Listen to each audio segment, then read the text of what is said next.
Got a like, and it says no viewers. Chuck something in the chat if you've joined. The thing was always delayed for some reason.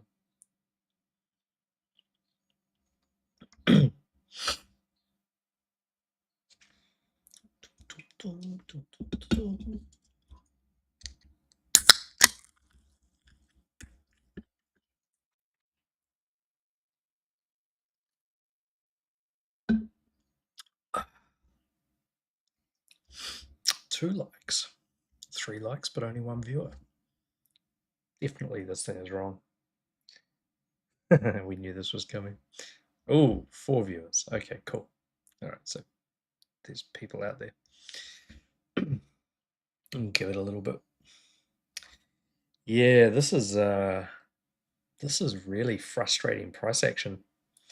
I actually can't think of a time that I've ever been so tired just looking at each daily close and spotting the fact that they're just trying to compress everything and nothing's going anywhere really. Like you get your little bursts to the upside and the downside on the day, and then it basically just ends up settling back where it started because of where they opened it. And this 27-day time frame here, they've created a range trend. They've got a target up here at 150, but they've parked it under a prior broken trend. So over the next 26 days, which could be a very long time, it could tap that trend, come up, reject off the prior broken trend, may not even make it to target, and then basically just sit there in almost a holding pattern until it can actually get on the other side of that trend and move up. So it's kind of just an example of structure that just pauses price or just really gets everything compressed.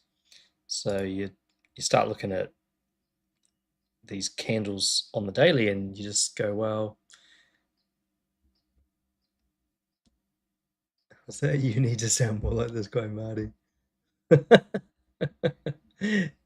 Yeah, yeah.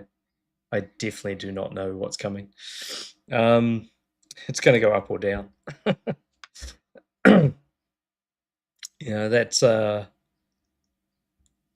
That's just tiring. Look at that.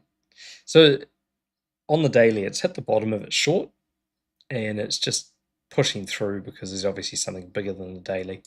So we come down and have a look at this one. And this is where it gets even kind of just weirder.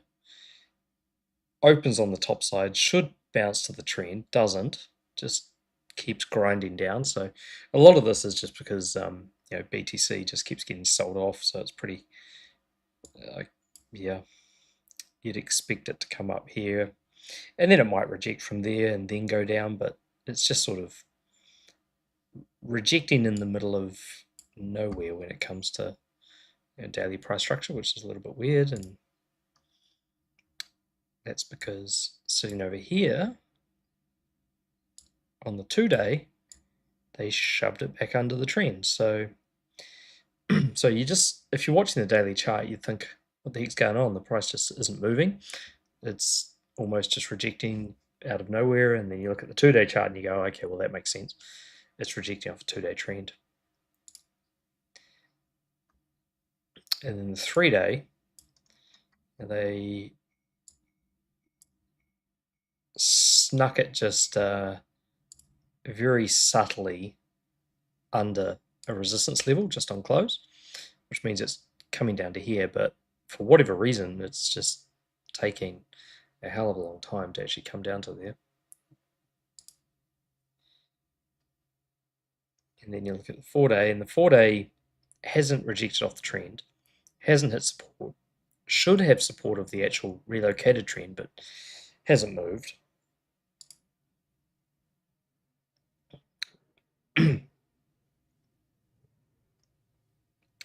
5-day just kind of floating in the middle of nowhere. And when it gets down to these sort of entries down here at about 83,500, you know from that point you might actually see some kind of bounce. Ooh, price is finally starting to move. See, all it took was to like get drunk and turn on the live stream. Oh, dang, that one just went away. What was that? 4, 5. Okay, so we're about to touch something, maybe, if it gets there. So I got 7-day.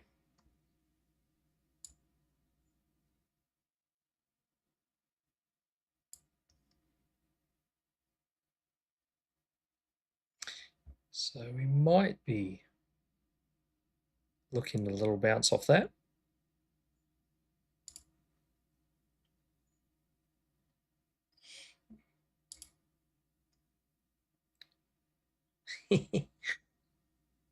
This is quite literally all it actually took, eh? Get on a live stream, the price starts moving.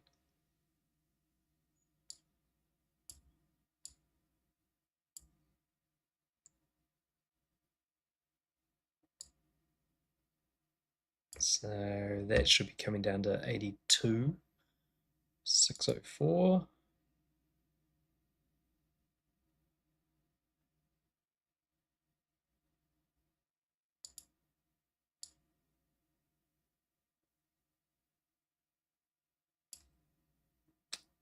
And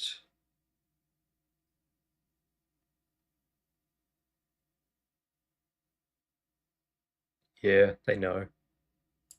Hello, hello.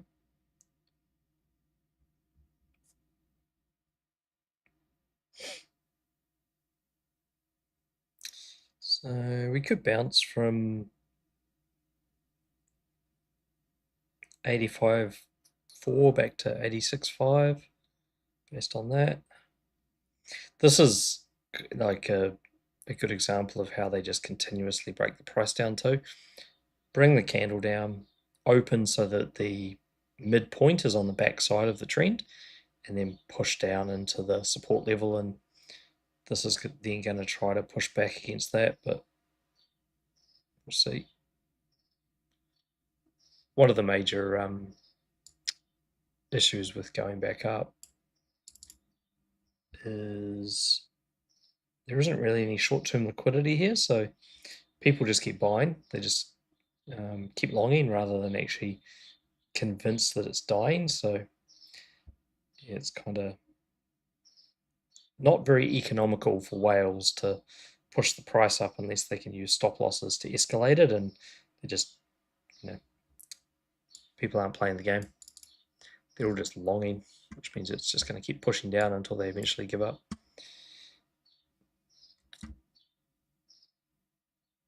Yes, short. Yeah, definitely.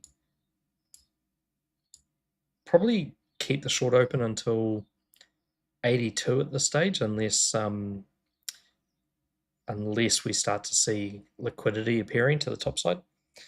Because yeah, most of these bounces just aren't really playing out any more than their minimum levels. Same sort of thing here. You got this range string that's coming through here, which typically would create quite a nice bounce. But what they do is they bring the candle down below the hold level, and then they flip the hold level into resistance rather than being support, and use that to basically stick between here and the range trend. So it's a means of breaking the trend and not having to bounce off it. So this candle here, if it had come down, hit that trend, and then gone back up above the hold, so like closed above 87,364, then it would have bounced, back up. But but yeah, not the case. So yeah, and this is just pushing down into support. 11 days to go. So it's probably going to try hit this range trend, which is about that 82. Most things point to 82. Another example. This is how you screw a bounce. You bring the price down, create a range trend, open on the wrong side of it, and use it to reject price. So they're just systematic destruction.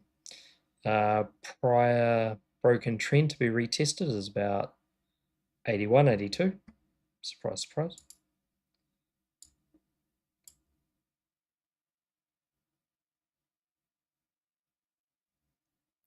And that's just aiming for 83. There's not much else going on there. Same thing, range trend, open on the wrong side, reject. It's going to hit another range trend at about 84. 79 if it wants to retest the newly created down facing range trend.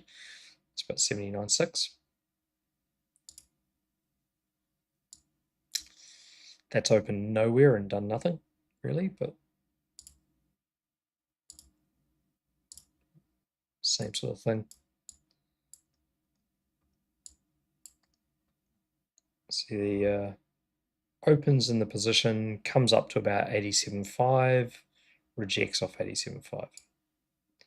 So it's probably going to come down here about 80k or however long it takes to hit that trend if nothing else lifts it up in the meantime.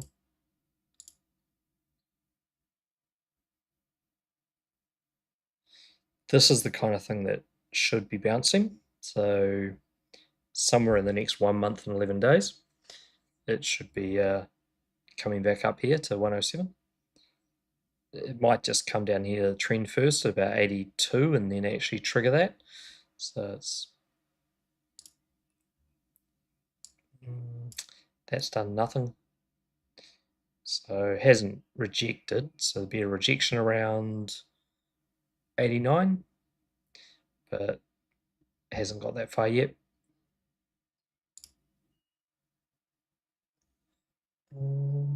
What's that doing? Yeah, same thing. Rejection from about 89.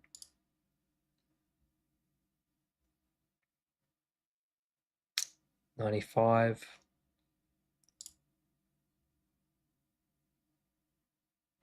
93, 570.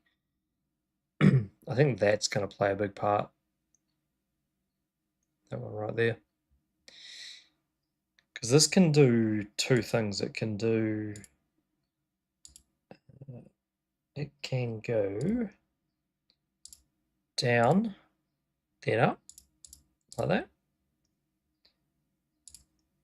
Or it can go up, then down.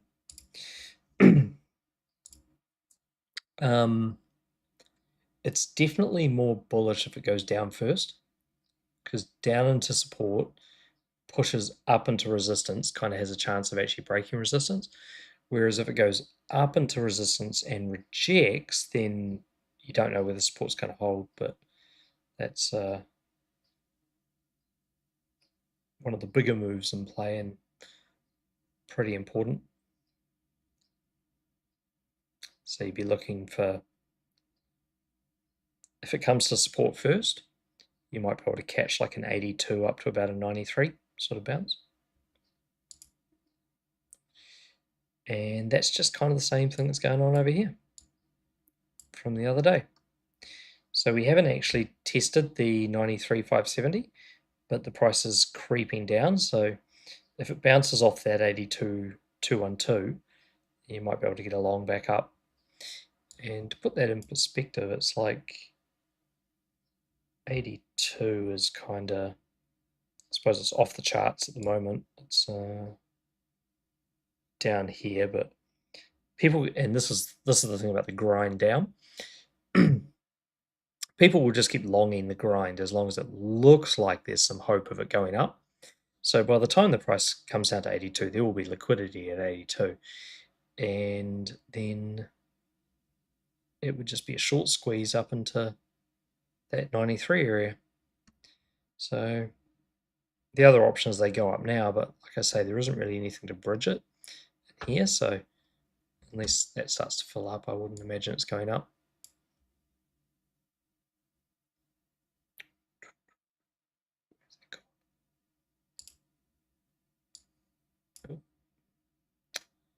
Right.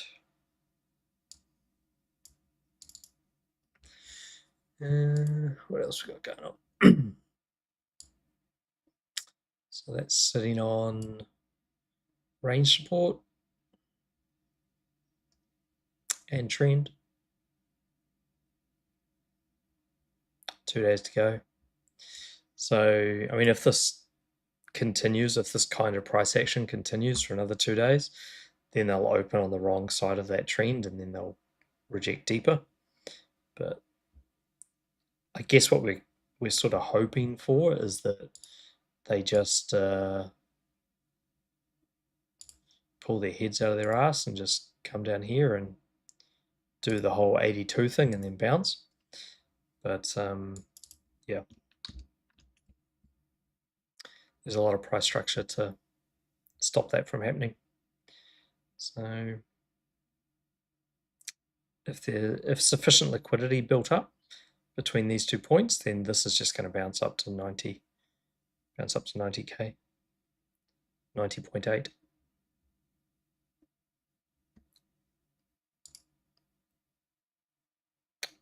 And same thing, opened under trends, rejected, came down. It's trying to find support on the current trend to see if it can go back. Sitting on a range level.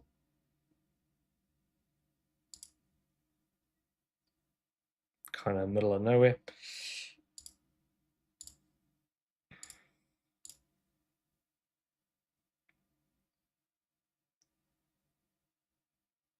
But would most likely reject if it went up to about 96. Yeah. So, if you're wondering why price is really boring, it's because they keep squishing it into little places where it just really can't move that much.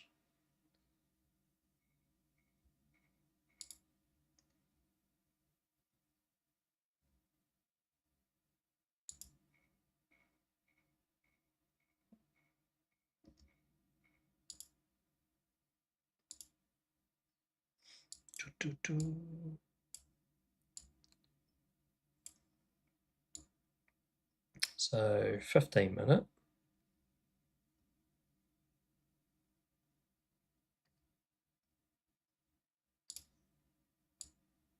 So there's a wee bit of price action going on the 15-minute. Like that was the creation of an origin level on that candle when it didn't retouch this level.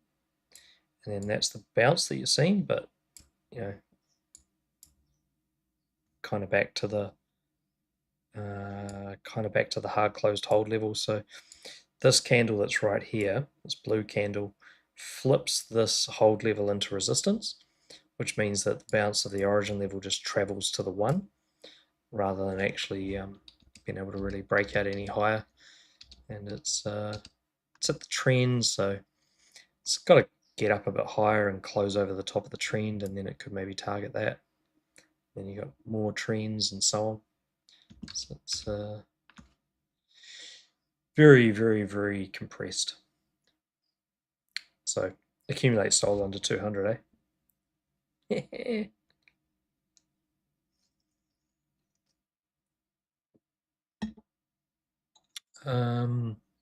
What about sold too late for short? I wouldn't short it here. It just bounced off a origin support. So it's pretty much in a position where you can't make a decisive decision on anything long term because it's just stuck. What you can do is scalp it. So like take a trade from the origin points here and take it up here to first resistance and basically just scalp things like 15-minute charts.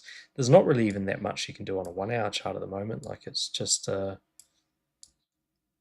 too compressed inside here. Like you've got a range that you could have taken a short on, but like it wasn't hard closed. It's not hard closed until this candle. You could have shorted the fact that it went back under the trend, but again, it's all very even the 1 hour is kind of like 50-50. The 15-minute is defined. Um, you had a 4 hour, it was this level right here. You had a 4 hour origin that you could have taken along on there, but it's a 1.38% move on a 4 hour time frame. Like it's tiny. You could have only taken it to that prior broken trend, which it's holding it down now. So, um, yeah, it's pretty compressed.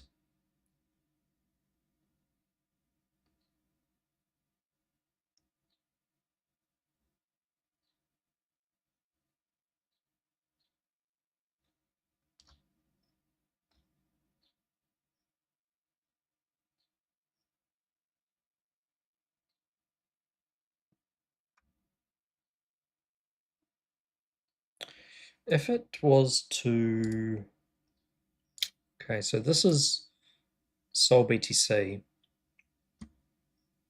and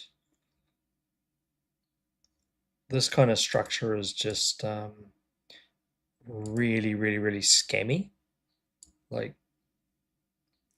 so you've got this candle down here trying to build a range, but you haven't hard closed between the two and the one, so it's not creating a range. It's rejecting off what it wants to be the range base. So typically it would get a hard close up here, then it would bounce to here to test this, come back, maybe go there, right? So that's kind of like how ranges build. But it hasn't got above the base level. Over here you've got rejection waiting, and every single person on social media is talking about how strong Sol is. Here you have a trend. That candle is on it, so it is not a break of the trend. This is not a break of the trend unless it closes an accumulation. With rejection right there and a range level it's not able to get over. So this is just as likely to do that as it is to do that, as it is to do that. So yeah, none of that is really, you can't really just take any kind of large position on that. What you can do is if it breaks this level, hard closes up in here somewhere, you could take a bounce to there and TP there. And of course that would be related to basically just longing whatever Sol is doing until it hits this, rather than dollars and cents on this chart. But yeah, it's kind of, and that's just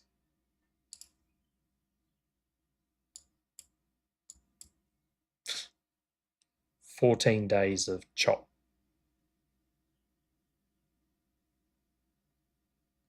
Maybe 13. 1, 2, 3, 4, 5, 6, 7, 8, 9, 10, 11, 12, 13. Okay, 14th day of chop. So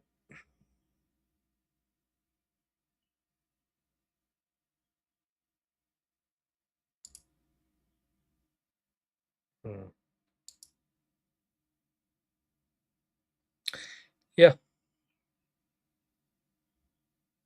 so that's about it really. Any questions? Because I'm here because I'm bored. Because as you can clearly see, about the only thing you can take a measurable scalp on is a 15-minute chart right now.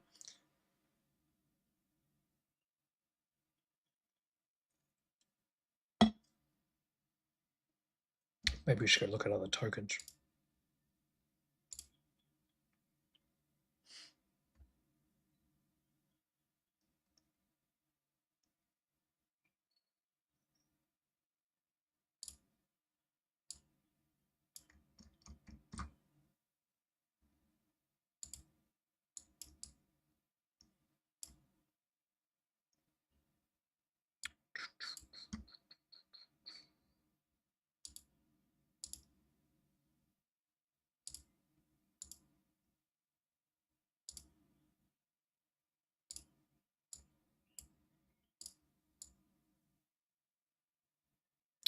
Jesus, pity that didn't close up. Thank you, you're really good at this. Yeah.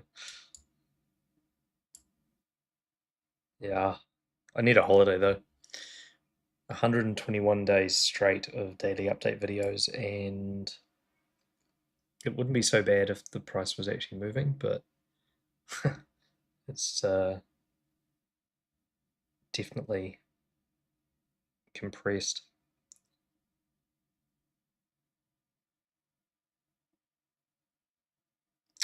Yeah, there's really not much you can try.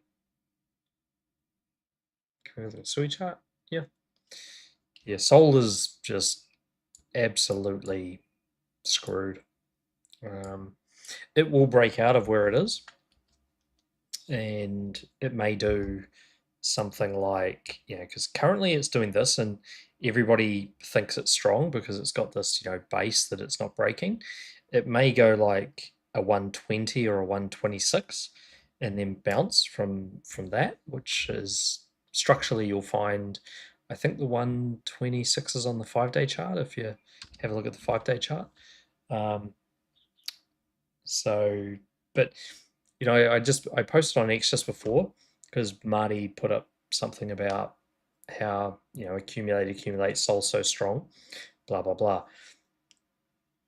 If something looks strong, it's because they make it look strong, and you have to go, well, why are they making it look strong? Because they want you to long it. And if you long it, what's going to happen? You're going to be their entry because they need your stop losses and liquidations to open their positions without creating mass spread.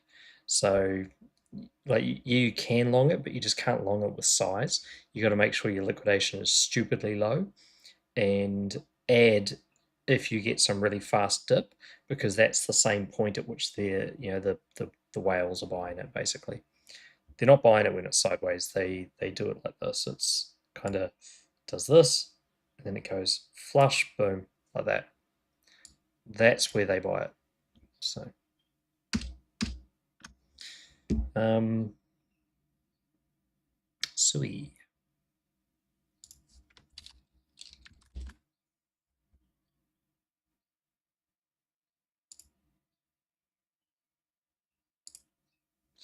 I've got Sui. What am I doing? Intoxicated. There we go. Oof. Sound effects.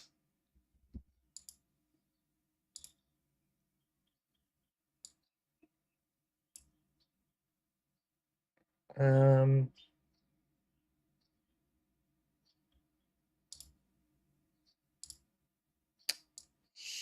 yeah. I don't know if I'd buy Sui. That was the that was the buy. Um, maybe if it comes back there, maybe. That was such a huge bounce. But typically you'd only buy a level a second time if the candle closes uh, in accumulation for long or in distribution for short. So, like, say uh, this level here, this candle, which got hit here. So it's kind of tested, right? And you'd think, okay, I'm not going to short this level again, but the thing is when it was tested, the candle closed in distribution, so there was so much strength in that level that when it comes back to it again, it's worth a shot. And when it closes, hey, here's more secret sauce for you, eh? This is how you tell like whether you take a second chance on a level. When it closes down under the level, you don't just short it on this candle because this candle could just keep going. What you do is you wait for it to close, and if it closes under the level, you short it on this one, and then down it goes, and you target the hold level down here at the bottom, which either the wick or the body. Yeah, same thing goes here. You don't short. So when it returns to it, you don't short that candle. You don't short that candle. This one fails to get back to the level. You short that candle, and then down it goes. And even though it went on some massive nose dive, you TP there. So that was your TP, and you missed out on all of that. But whatever.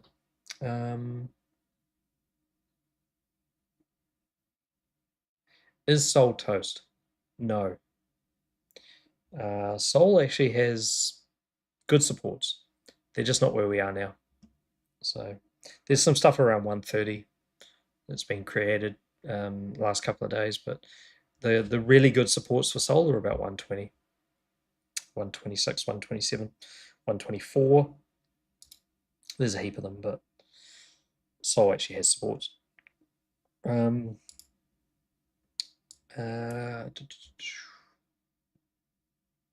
Yeah, I'd just avoid Sui. The other thing you could possibly do is just look at it on a Binance chart and just see whether it behaved differently.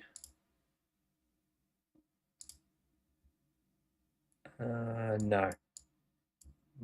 So even Binance worked down to here. So yeah, I'd just avoid Sui. It's got nothing really to support it. It's just going to bleed down until that point or less. And if you really wanted to find the less,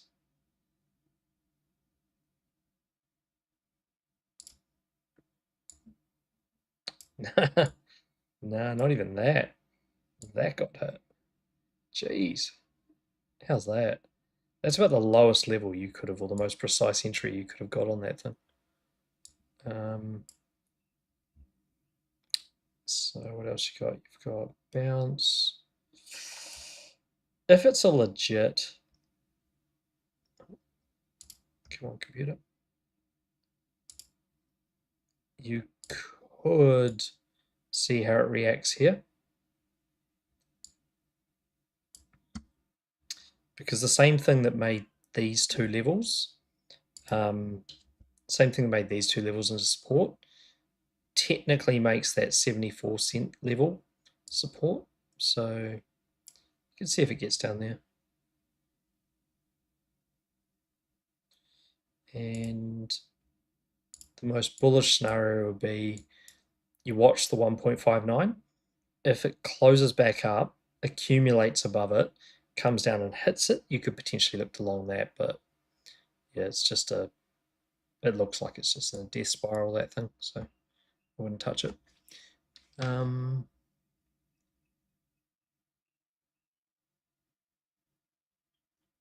Is ETH in a shortable? Actually,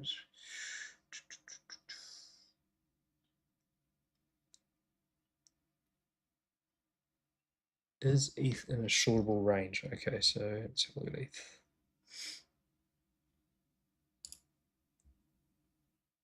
No. It's kind of too far gone. It might be longable from here or here.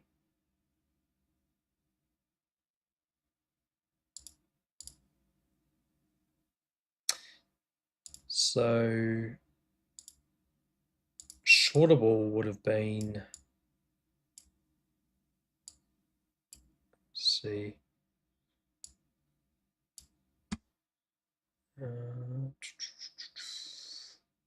Okay, so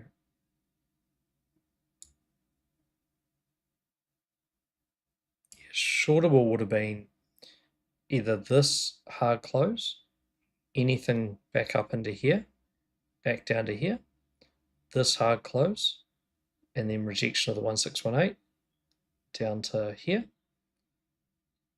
And obviously got continuation, but it's nearly at the bottom level of that now, so I don't know whether that's same thing here. Hard close, anything after that hard close, short.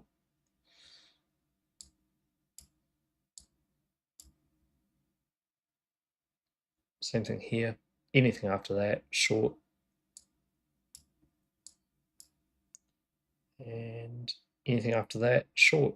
So maybe long the ball soon.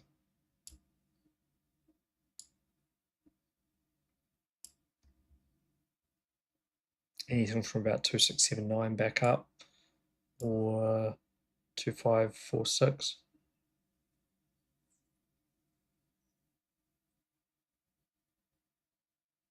USDC, USDT charts look mega bullish. Okay.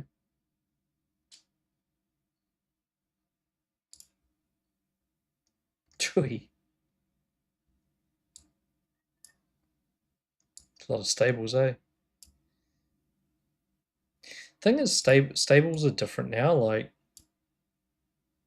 in the past, you would have said that when this breaks trend, you're going to have this massive pump in risk assets, but there's so many more reason for stables to exist on chain now because people are literally just paying people with stables, or they're buying stuff with stables and that kind of thing. So it doesn't quite mean the same thing that it used to. It's just a lot of stables.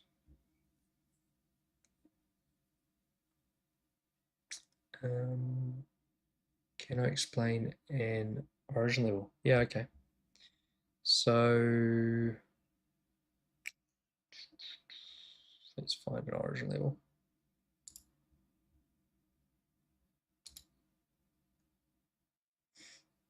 Key.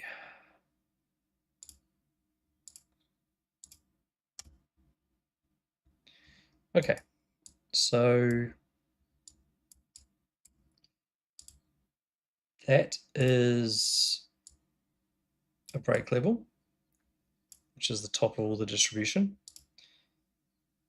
That is a break level, top of all the distribution. That is a break level. Okay. That was a break level. And when the price went up into it like this and didn't continue higher, because if you hit a break level, the point is that you're breaking the distribution range. So think of it like this. If I hit the top of the distribution, what should happen is I should go up. I should start ranging upwards. But instead, I hit the top of the distribution and I continue down. So let's just mark this one. We'll go origin level.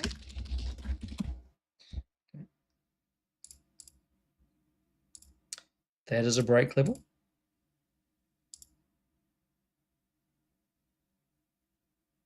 And that is a break level. That is an origin level. Same thing.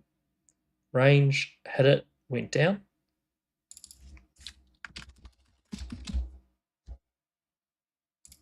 Okay. That's an origin level. That's a broken break level because the price just went through it. So what are you seeing here? You're seeing price went through and continued to the upside. So we're down here at like $14. That's where price started to recover because it broke through the break level and continued to the upside. Created an origin level here, which because it wasn't able to break through the brake level.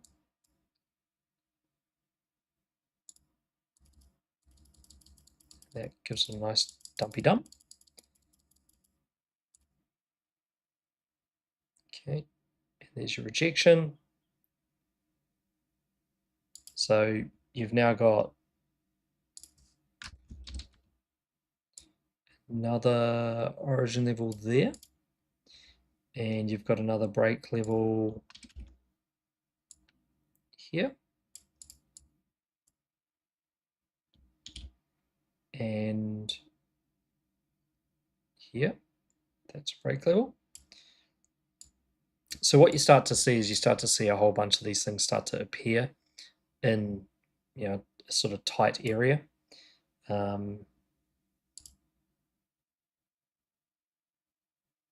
Okay, and that's a brake level at this stage. Guys, right, paste that with. Oh, whoops, wrong line. Okay, let's copy this one. Okay, so at this stage, that's a brake level.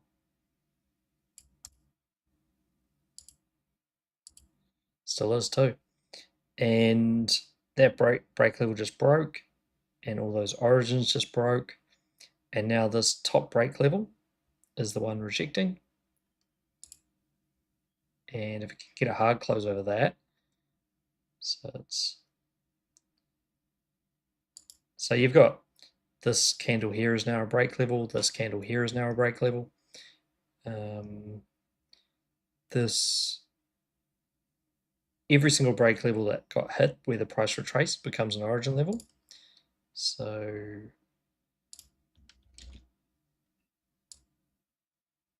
brake level, brake level.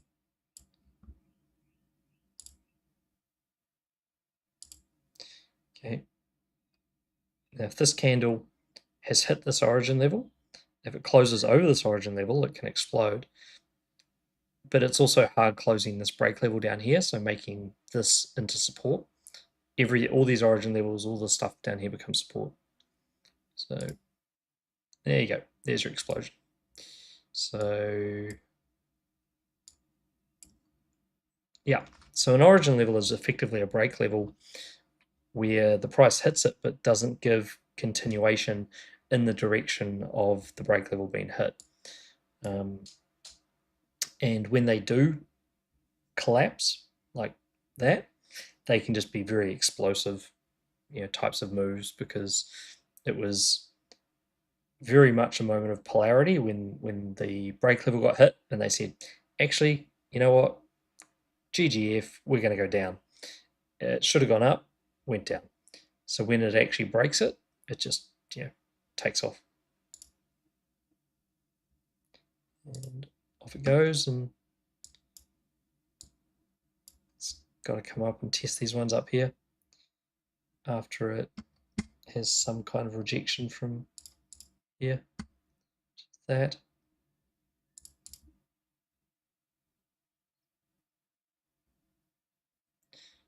So that's the, once it breaks that top one, boom.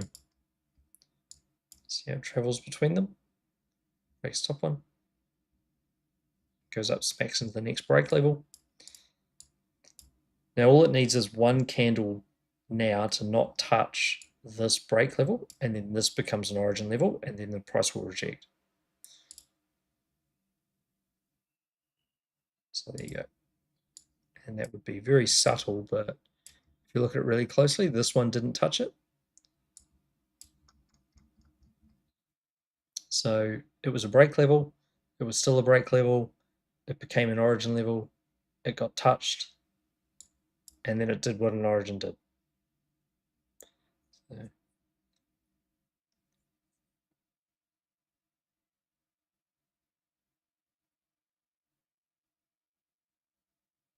hopefully that explains that.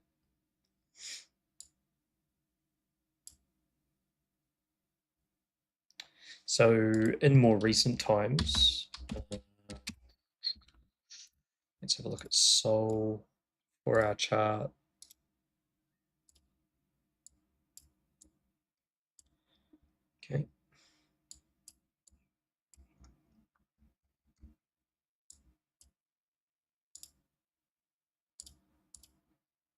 So that's why that level keeps bouncing.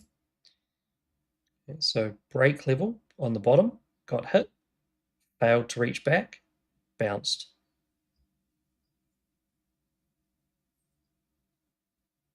So that scalp is an unknown because you do not know that that break level is going to hold or break. That means that this scalp is a known, and then you can scalp that. You've just got to find your resistance, and the main reason why Sol is so stuffed right now is that if you look at where your resistance is, it's just, you basically add a origin level bounce here at 131 with first resistance at 134.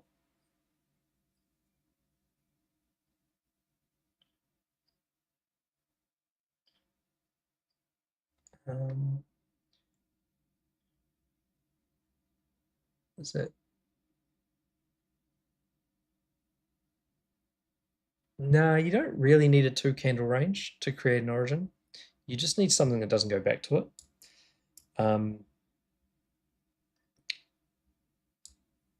There is, of course, some wonderful caveats like, I don't know, let's find an example. Okay, so take that as an example. Break level, got hit, rejected. There was kind of no warning. Like this candle didn't technically touch it, but this is 3 candles. So that might be different if you viewed it on a different time frame. So it might be like an 8 hour or something in here. Like here we go. There's an 8 hour. So range, hit it, failed to get back to it, dumped.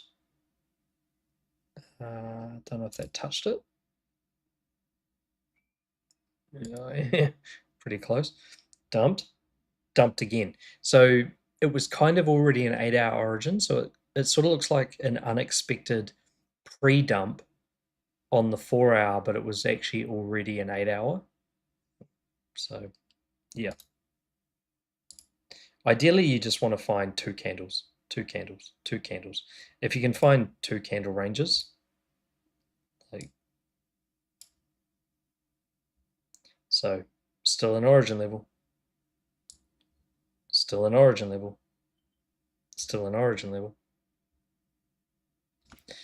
Yeah, so that whole 42 to 40, 42 to 43 area is tough for Sol to break. There's a lot in there to stop it. And unfortunately, when you look at it from a downside perspective, that's just a break level. So it's not really support, that's just a break level. This one's been hit now, so if the next 8 hour candle doesn't revisit 130.420, then that becomes an origin level, and then you know that you've got like a range forming where this is your sort of top part of your range would be these levels here between 42.7 and 43.3, and then the bottom part of your range will become this 30, and then it pretty much just has to, go between these until one side breaks either to the downside or the upside.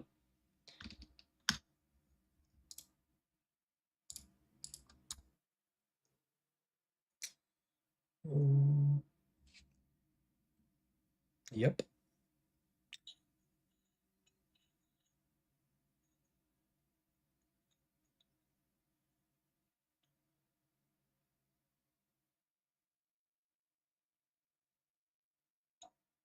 So I've been following the daily updates.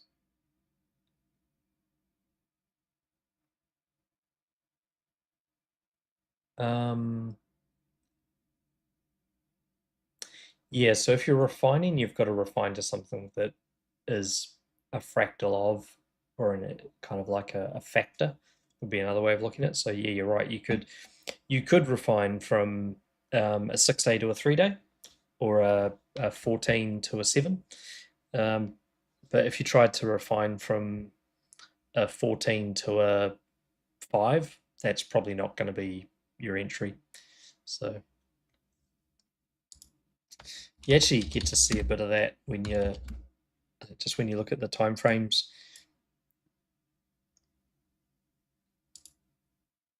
And although they might show it in different ways, like actually it might be BTC.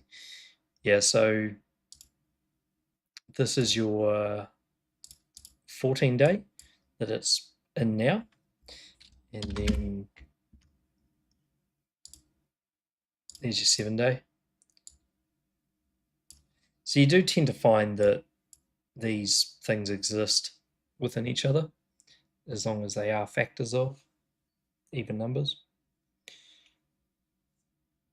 So yeah, we've nearly tapped that refined entry, but not quite yet. And so then pretty much from 7, all you could do is probably take it to a 1 day and have a look to see if there's anything in the 1 day, and the 1 day is there. So that would be your, if you were refining a 14-day time frame, that would be your entries for the 14-day bounce. So we should bounce at some point. It's just when they stop bloody grinding this damn thing down to the death. So it's going to hit something in here. Most likely this 82 being the daily inside that, and then we're going to come back up. Not financial advice and all that stuff, but hey, if you make a whole bunch of money, donate. Hey, I'll spend it on crack and hookers. Drink. Is this a family channel? Anyway.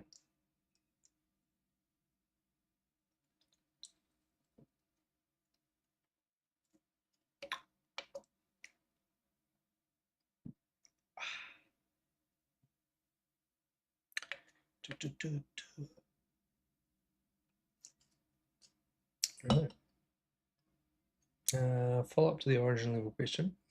Once the origin level has been tested and played out. No. Now, unfortunately, origin levels are sticky.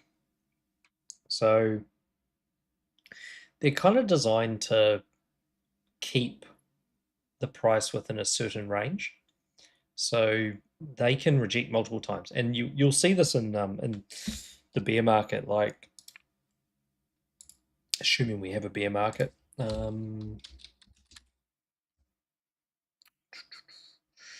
Made a lot of money on Link.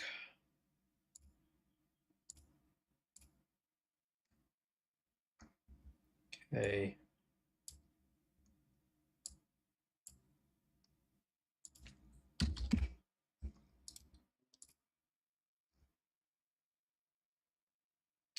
Okay, so you see this entire period of accumulation down here? That was from 2022 to 2023.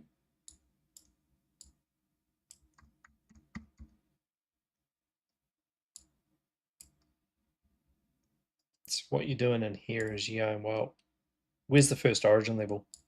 So it's there. So every time price hits that level for the entire of the bear market, you short it until it closes over it, and that's where you get stopped out. Okay, so that was your short. And then you find the same thing on the bottom. So you find the long. So you would have started there, changed it to there, and then changed it to there.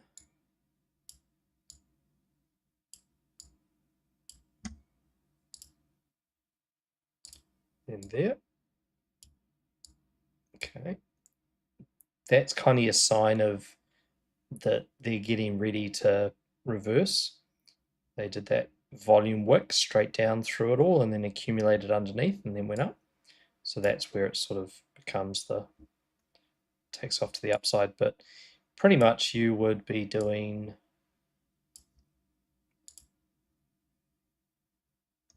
anytime price got near this line, you're short. Anytime it gets near these, you're long. And you accumulate your money through the bear market. And then eventually they break. So yeah, if you trade off origin levels, eventually you're going to get stopped out on one trade, which is that one.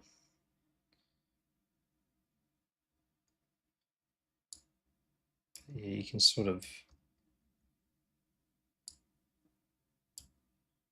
tell it's coming because there'll actually be one down in here as well, which is here.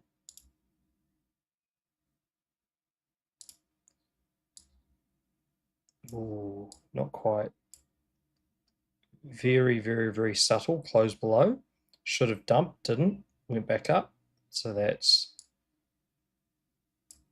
was the real kind of like a fake dump, and then just explodes to the upside. That'd be suddenly where you go, one of these things just doesn't seem right.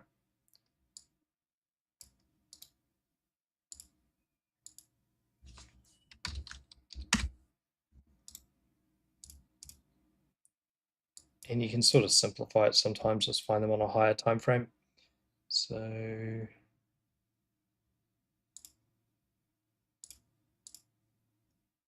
that's top side.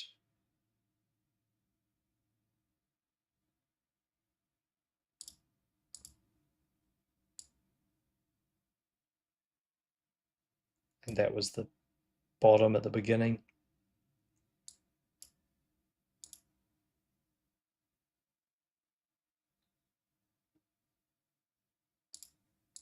Which became that.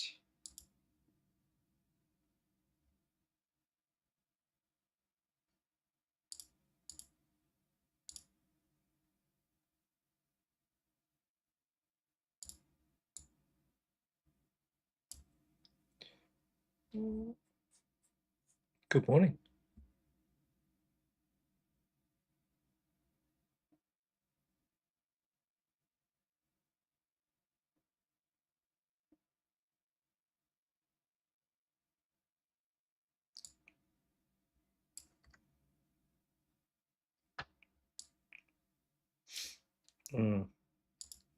So it's kind of why if you wanted to trade a breakout, you don't want to enter here anywhere near the top.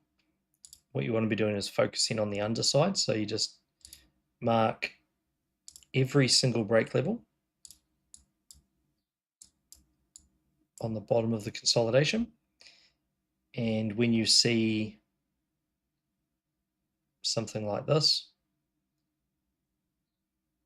where the price goes up, comes down, hits it, goes up again, but doesn't close under it, then the next time you know your long is going to be around here. And that's where you enter.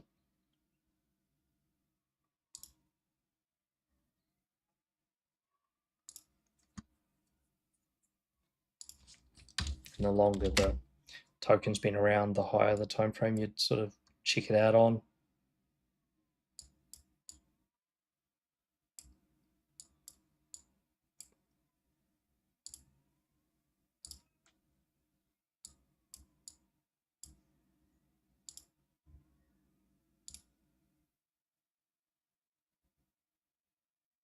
Can't really see it there.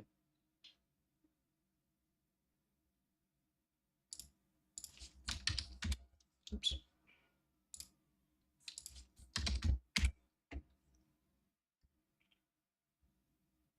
See if we can find one back here, eh?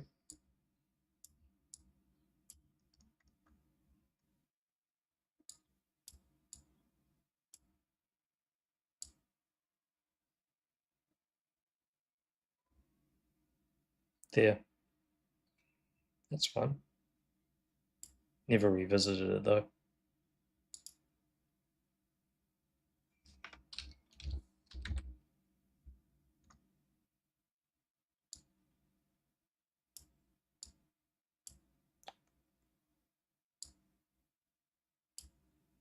There you go. 3-week. Range, 2 candles, pure range. Tested, tested, tested, tested. Failed to get back to it. Long.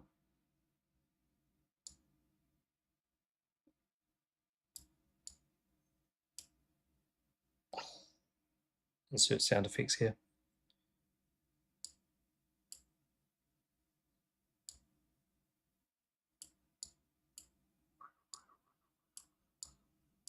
Just then puts another one in there.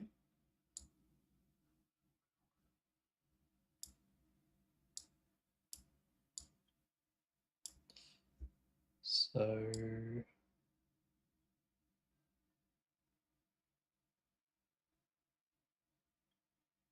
not the same in there.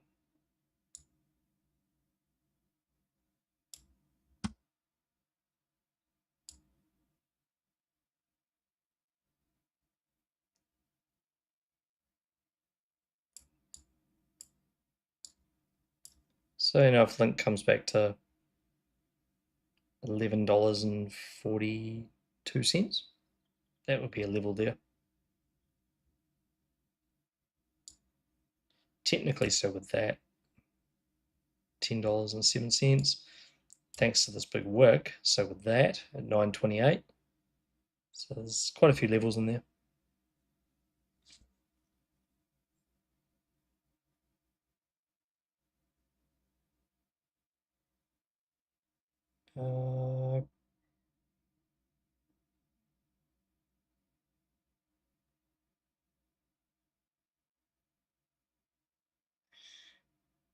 Could you retire on 5-minute fib ranges? Wow, you wouldn't be that retired. You'd be working a lot. You'd be doing a lot of trades.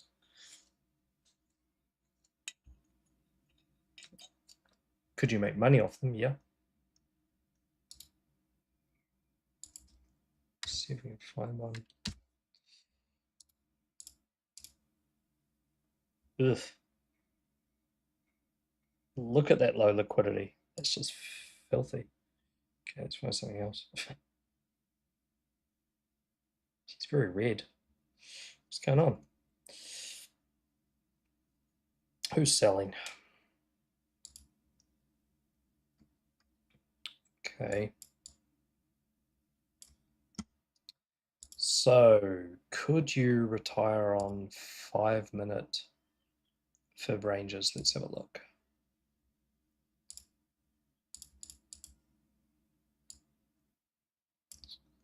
Nearly. And when that hard closed, you could try to long to here, which almost got there. When this hard closed above this level, you could have longed to here, you would have got that one. But you're probably talking some pretty small moves. I don't think. Let's say you just longed at that candle close, like 0.36%.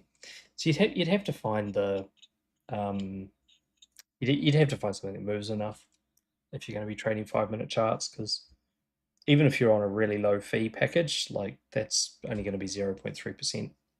If you want to do that with any size, good luck. They'll just stop just before your limit exit, or your spread will kill you.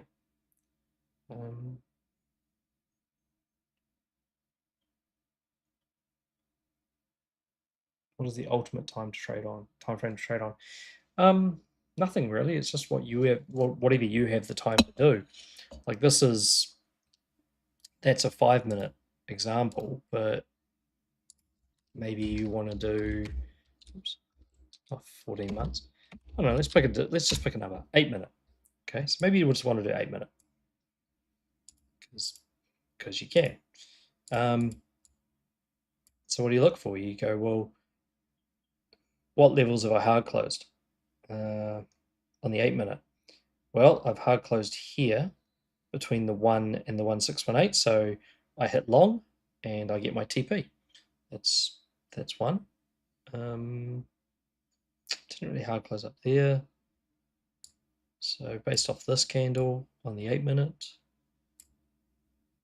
I hard closed here, hit long, TP here. That's probably a little bit easier. Yeah, okay, so this is a bit nicer. I hard close here between these two levels. I long that level, I TP that level. So then we just try 24-minute.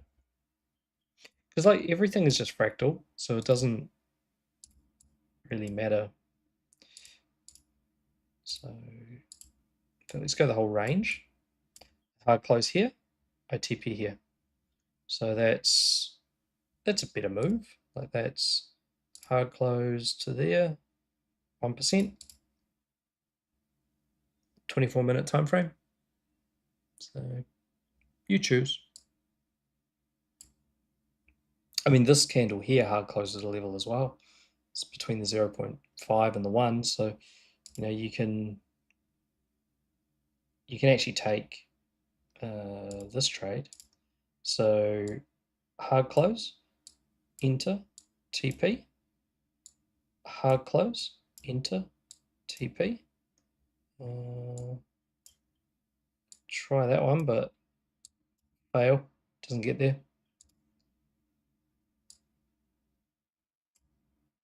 So the levels that you typically want to go for is these ones, because once you're trying to head to here, you're trying to head back to the 50% of the overall range, and not everything always makes it to the 50% of the range. So the real money maker is usually that one between those two levels. You can also move the candles, so like go to this range. Yeah. It's kind of already hits the top, rejects. So you look to short it. And do we have a hard close? Yeah, we do. We have a hard close in here. So you could now look to short that level to that level.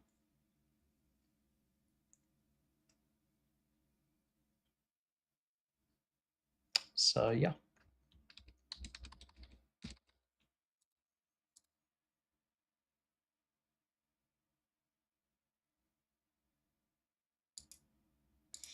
That was not the time frame. 90-minute.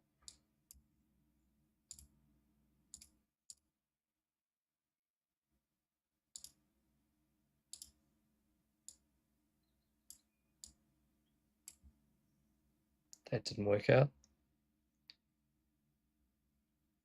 Hard close, rejection.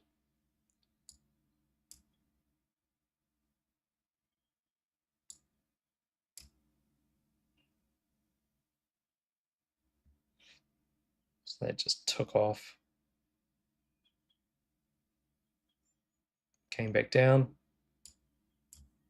So that's, like I say, the 1 and the 1618, they're kind of like your more guaranteed moneymaker levels. So it came back down into the bottom of the range, bounced between those two. Did go up a bit higher. Tested the 50% of the range. Yeah.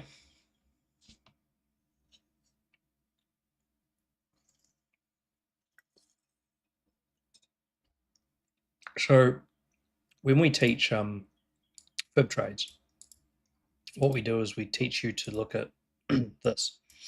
So you got a whole candle, you got a range. So range being 2 or more candles to the upside. You fib this one, and you take the move between these 2 points. And we normally try to make sure that you're just looking at ones that haven't been touched before, so that you know it's the first time, and it's got a better chance of playing out that way, etc. But when you go sort of deeper into the rabbit hole, you start to realize that all of these are range levels. And, if you hard close, so say this, this candle gives you one trade, but then this candle, being a hard close between the levels, gives you a second shot at it, which is that candle. And then this one here isn't a hard close technically, like this is just blind luck, but it's not a hard close because it starts from underneath the range level. So, and then that's not a hard close either because it's from underneath the range level. And then these aren't short hard closes because they're yellow candles, they're not blue candles. So you're sort of, at the moment you're sort of, I don't know whether I short or I long, but this candle is a hard close of this bottom level, the 0 level. So you could have taken that entry and taken it to here. So that's just, price just basically hard closes and bounces between ranges all the time on all different types of time frames. So it's, don't know if you saw Blue's chart in the Discord where he put like every single fib on the chart. You can barely see the chart. Yeah, it's how it works. So let's pick another one. 70. What's a random number? 72. It's not really that random. 72 is a factor of 1440, fits within the day. So you could do the same thing off this. Same trade. I don't know, 388. That fits. That's a factor of 1440 as well. Fits within the day. So this candle here. There you go.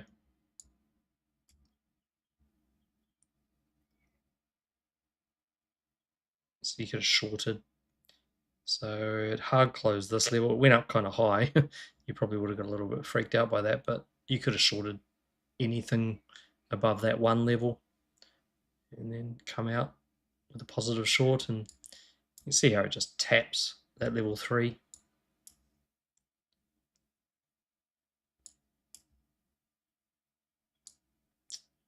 Short this one.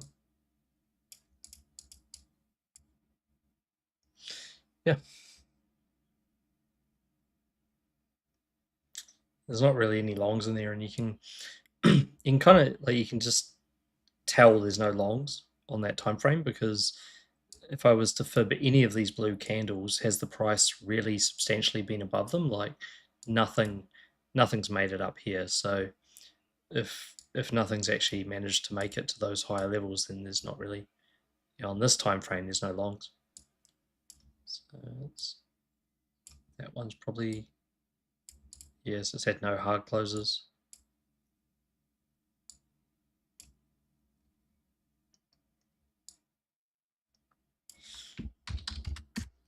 Yeah, 270-minute. Just keep picking random numbers.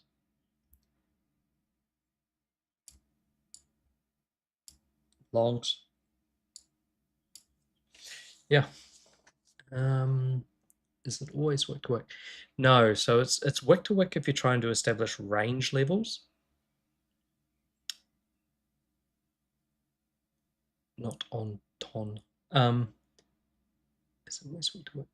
Oh, yeah. So it's wick to wick if you're trying to establish range levels, and it's body if you're dealing with final holds. So that's the when you're dealing with fib trading, you're dealing with final holds. So it's always body. But if you're dealing with range levels, like if you're trying to trade these levels that are up higher, then you do wick to wick. There's some magic secret sauce for you. Didn't know that before, did you? Ta-da!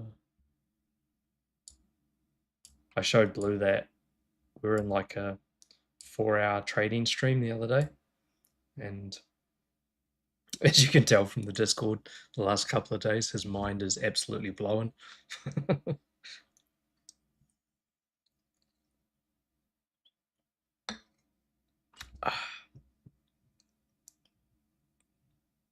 Yeah. So that's, that trade. So that's why that candle rejects right there.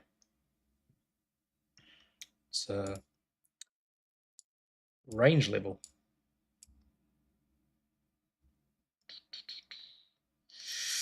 Yep.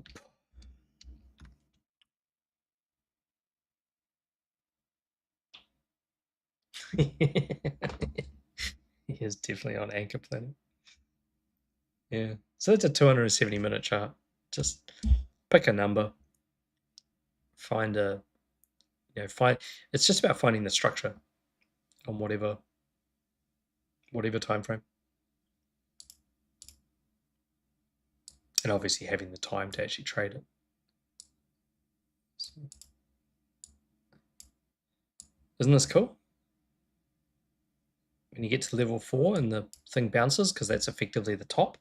So if you were talking about an accumulation range, that candle, that move, that's the top of the range.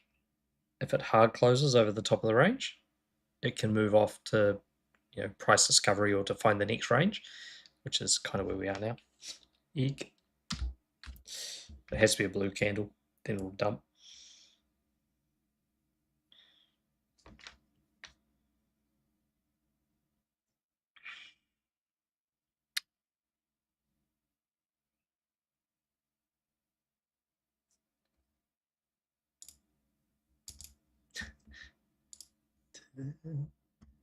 Right.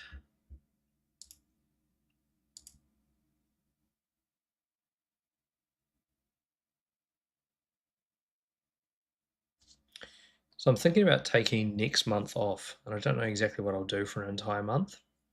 And no fling, I'm not going to buy a boat. Because I know you're going to say something about buying a boat.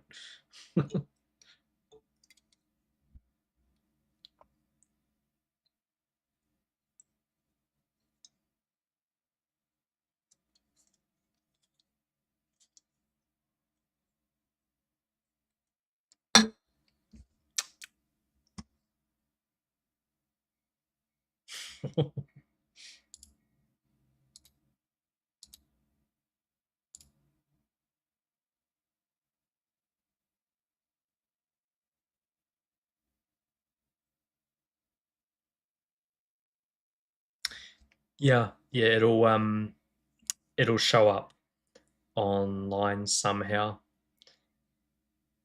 Uh, I think all the live streams show publicly. They show up somewhere slightly different on the YouTube website thing somewhere.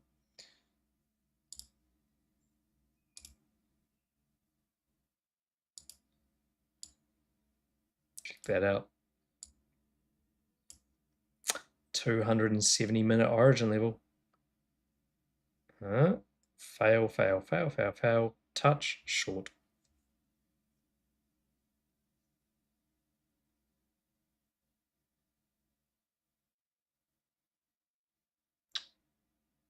Yeah, well, you probably can. It all depends how you get it linked into TradingView. Like, the problem is PineScript. PineScript is just really crappy, but that's if I switch on my magical indicators, and then it shows you the origin levels are right here across the top of the range, so you'd know when to take your short and all that kind of thing. Just go back to here.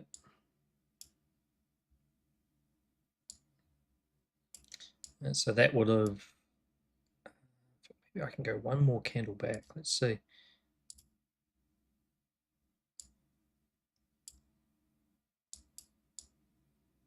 Yeah, so you got this break level, which is here.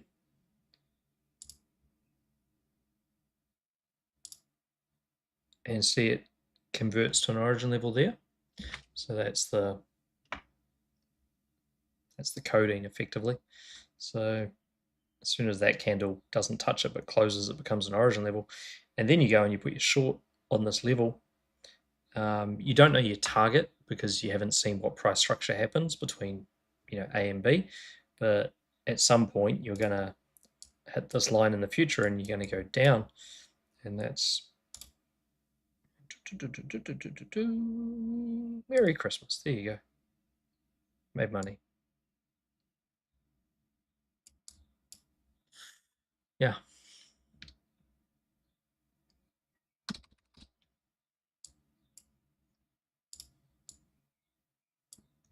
Didn't get there, did it? Guess not.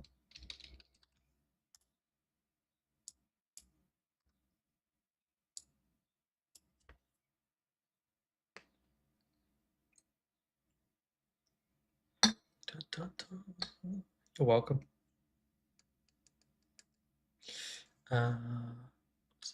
Christmas caroling. Yeah, okay. I can sing karaoke badly. That's about it. All right, next.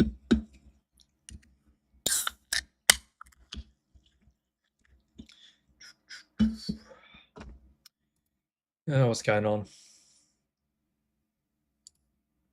Look at that candle.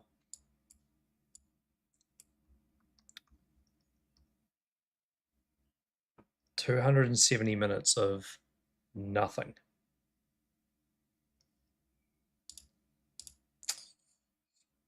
Angry face.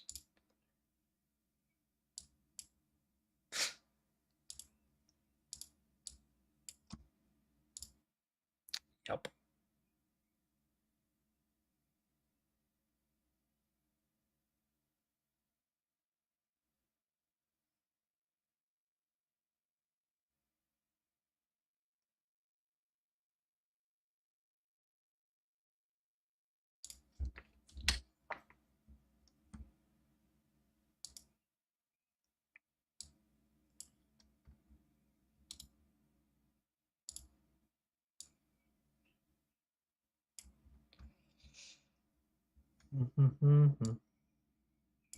So,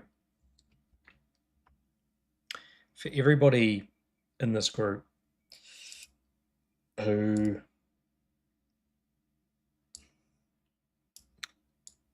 is sitting here right now wondering what I mean by time is fractal, see this break level up here?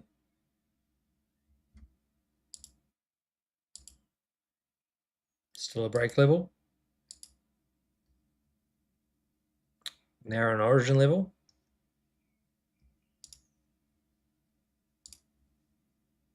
Two, 5, 3.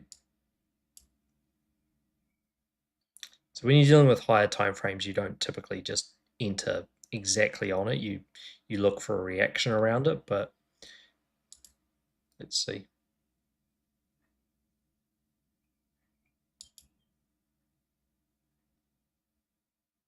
Origin level, wicked up, close below, enter.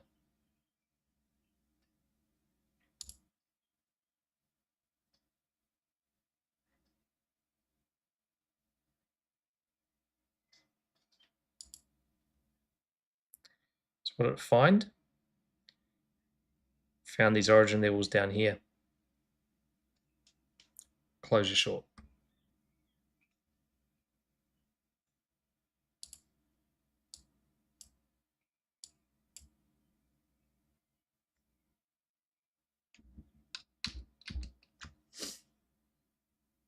Okay, what did it do? It created one here at 237. The one at 253 is already being touched. The one at 237 hasn't been retested. So where do you reckon your next short's going to come in? Place your bets.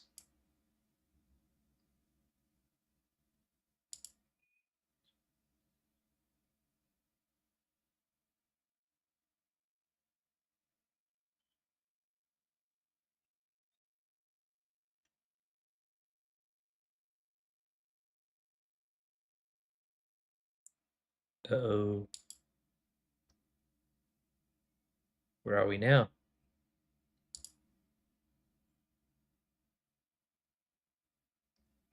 There we are now.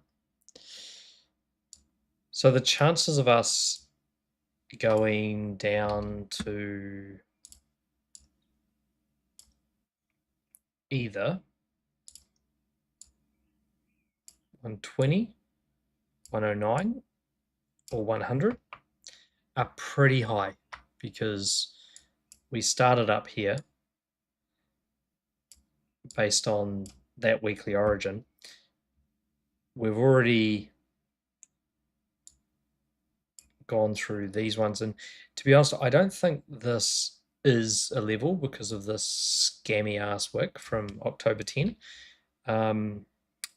I do think this is a level, this weekly level, and unfortunately we closed the week under it, so we're probably still going to head down, which gives us, this 120 or this 109 as potential levels to actually get out.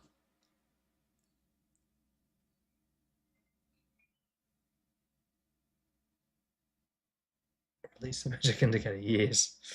So, spoiler, there's going to be some changes in the FibLab Discord, and it's going to remain free, which is the key thing. So don't worry, it'll be free, and you can stay in there as long as you want. And I think there's going to be these various tiers that people more involved are working out than what I am, because I'm just a crazy alien day trader. As part of those tiers, there will be access to all of this stuff, plus other ones, and trend things and blah blah blah. So they've even completely reversed engineered some of the trading parrot stuff and made it like completely better. So yeah, there's a lot going on in there. But yeah, they will be they'll be out. And but my stuff is all stuff you could just learn manually. I think it just helps you, like, identifying the levels just quickly, easily. Okay, hold on. Let's find something. What's a chart we know will be bearish? MicroStrategy.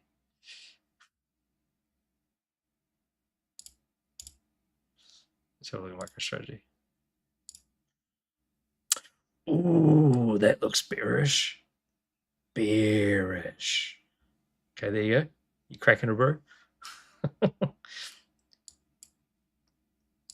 It's actually not. Sorry, I think we landed on that 3-month. Was it the 3-month level? I think it was. Yeah.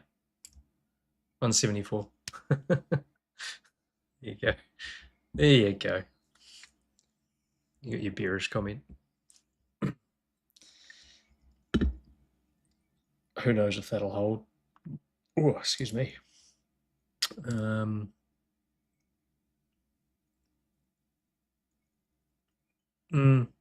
probably hold.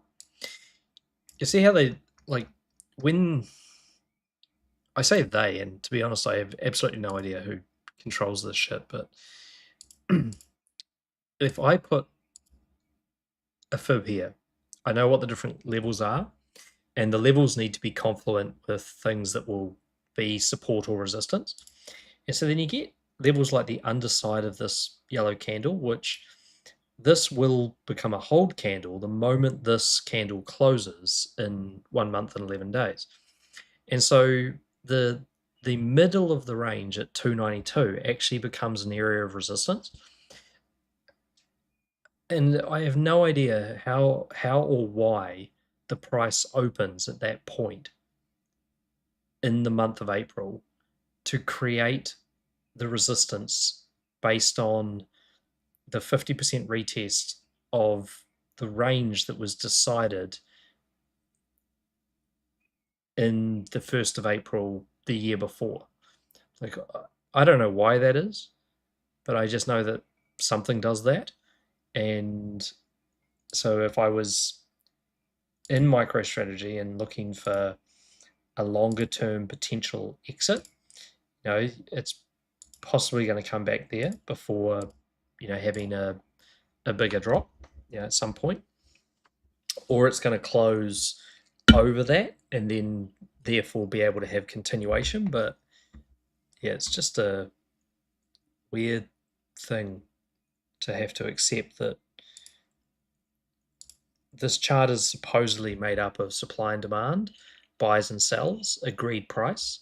People choose to buy and sell, and that makes that candle the way it is. And yet,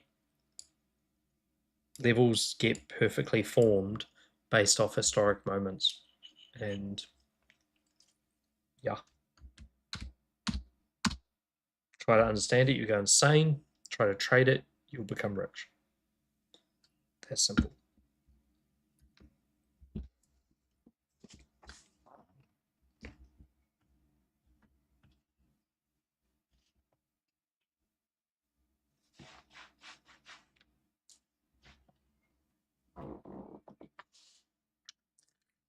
Mm.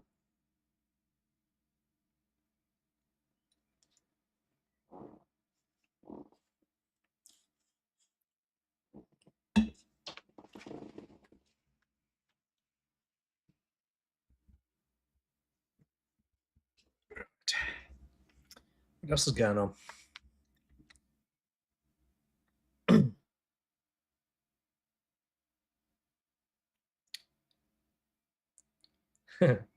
Bitcoin is at the same price that it was forever.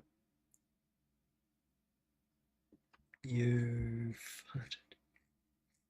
No, I didn't fart. I burped. I spilled some drink on myself, and then I wiped it up with a random pillowcase that's sitting here. Mm.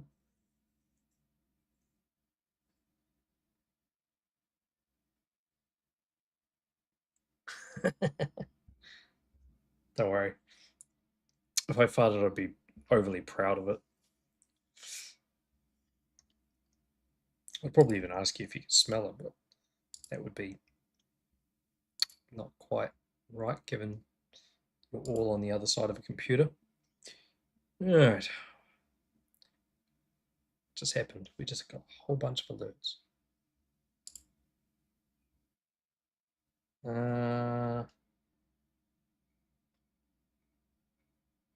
Need to look at the 1 hour chart, 15-minute chart. So they all look like soul alerts. So let's look at the soul 1 hour chart, see what it's up to.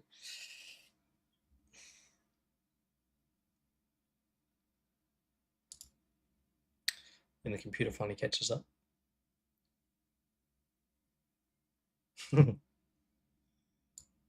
Oh, neat. We created a range trend and a hold level. So ain't going anywhere in a hurry. So hold level, resistance, range trend, support, otherwise known as more compression.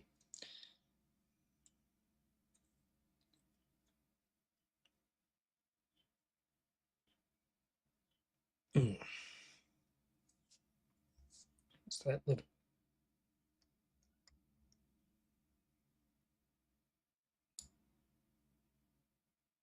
Oh, look at that. Got a 1 hour origin down here now. So we've got a 1 hour, we've got two 1 hour origins. What else we got going on up here? We've got a broken origin that needs to be retested. So the box that price lives in on the 1 hour is here, sort of like that. If the next 1 hour candle ends up down and then it tests and rejects the break level at 133, then the box becomes a box inside a box like this. And this is probably what you'll see. There's always a lot of symmetry between the percentages of the range. So, like if it was 1% between here and here, typically it becomes like 1% between here and here as well. It's just really bizarre.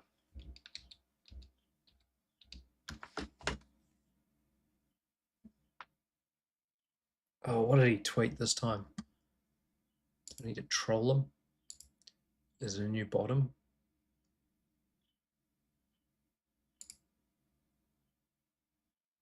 Where is he? Let's find this Marty tweet. Oh, what do we do? Oh, something. Smack through that range trend. Okay.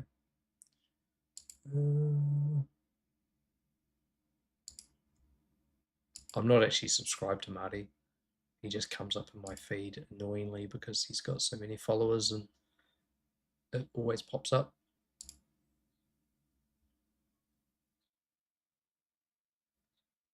Oh, okay, so 8,300 clears the entire Binance order block. Blah blah blah. Wasn't he telling people to like the 110 was the bottom? Anyway,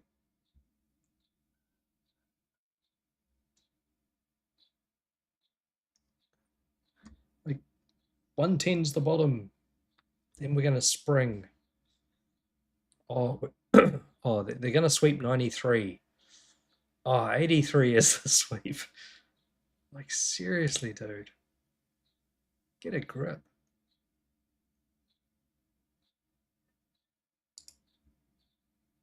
Oh, and he's got only accounts subscribed to or mentioned can reply. Of course, because I'd be like 110, 93, yeah, 88, 83. Like, when do you stop? Eventually, you will be correct if you just keep going down. Yeah, he was also telling people to accumulate under 300. So technically, he's right. We're still under 300. But,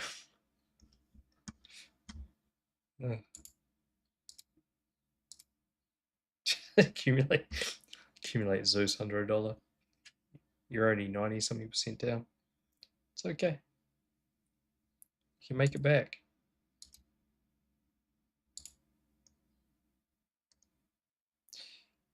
But what are you going to do? Still bored. See, stuff like this. We've got this range trend just sitting down here.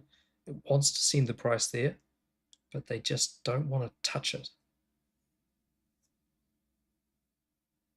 Just touch the damn trend. Give us a decent trade.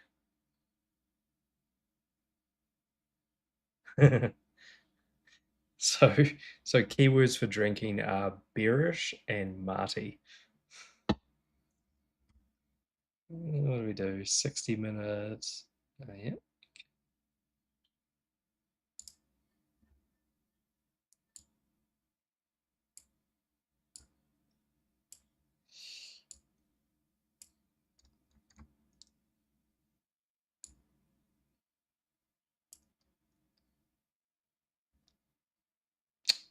Come on. Bounce. Bounce you. See, it went up. This is clearly the world's most boring origin trade because all your resistance is right here, but still, you get the point. That level, make price bounce, and resistance is within 30 cents.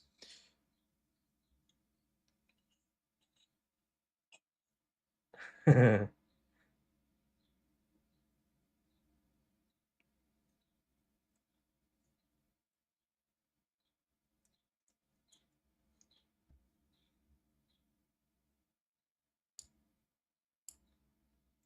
on, release the candle.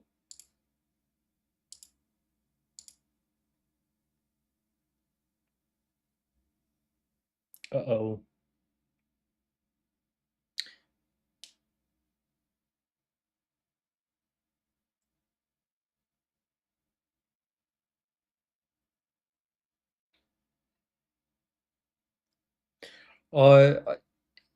It's almost like I reckon he's actually quite smart in a way because negative engagement actually gets more engagement. So if he just goes on and makes stupid predictions that never actually play out, more people will actually engage with him. And social media is not necessarily about how many followers you've got. It's about how much engagement you get. So it's actually just pure genius, I think. Yeah. Mm-hmm.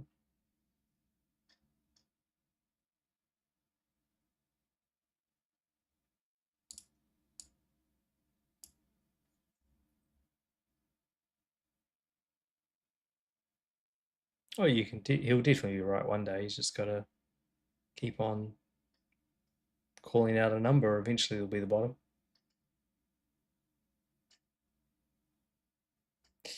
It's stuff like this. Like if I fib this control candle, which is not a candle that is in effect yet because it hasn't closed, but I look at this 1618 at 128, which has perfect confluence with this break level from the larger range, and whatever level that is needs to be a level that can perform in this case as resistance in the future.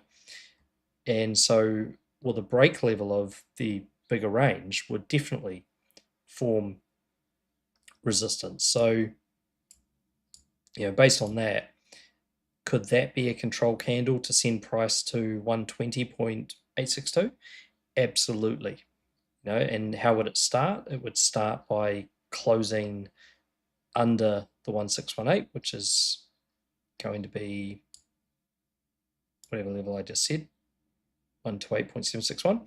Hard close under there and then drop to 126. And then if it hard closes under 126, it goes to 123. If it hard closes under 123, it goes to 120. And that's how ranges play out. And their probabilities of whether they will or won't play out is often determined by is there confluence between this candle that we're putting the fib on and what the future support and resistance levels would be. And there's an absolute metric crap ton of confluence with 120 and 123 and 126, because if you went and looked at various different time frames like 5 day, so here you go, 5 day has a support candle at 120. So that means that that level, wherever we were, yeah, so that's that level. So if we were to hit the range bottom of whatever happens here, we know we've got higher time frame support at the bottom of whatever range this is trying to create.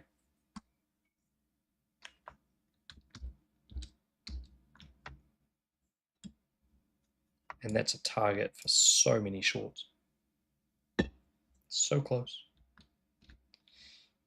And so right now the narrative online, of course, is that Sol is the strongest of everything and it's the best altcoin and it's holding up really well. And so, of course, I don't know whether those people are in on it or whether they get paid or whatever, but we have support here.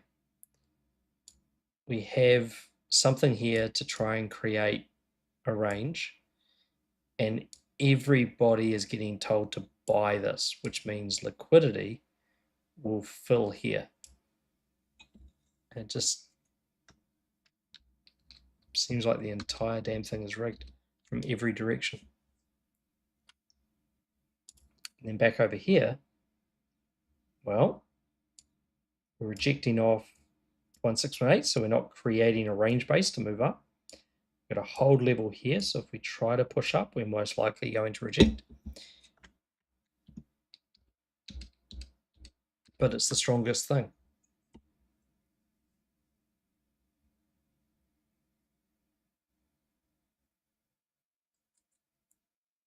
I think my absolute cynicism is just kicked in. Takes 5 vodkas to release the cynicism.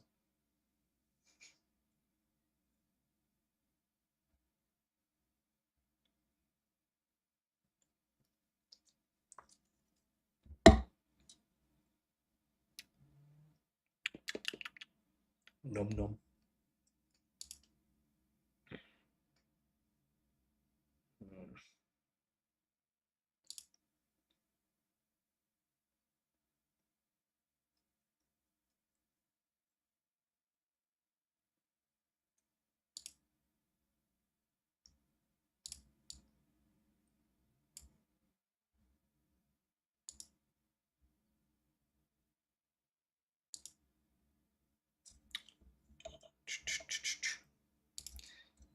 Anyone got anything they actually want to know about? Because I'm just going to sit here and drink and rant.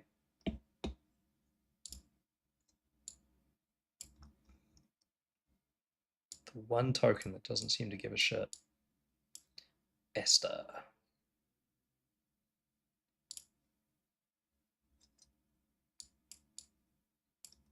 I cannot seem to get fills on this damn thing.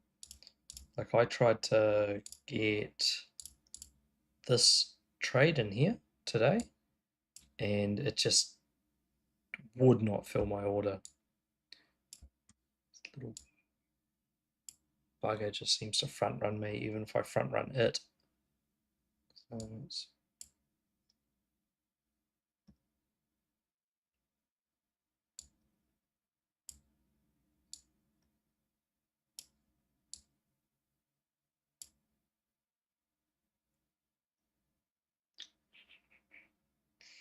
So it's going to create a new range, looks of it.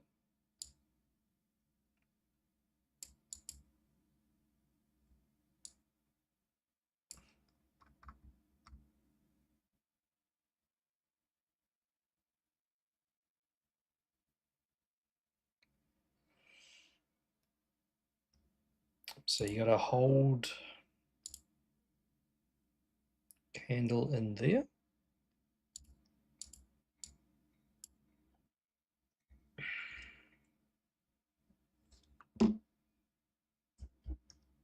What's got going on? It's along here. Yep, another one there. So level, confluent, confluent, break level. It's possibly an origin.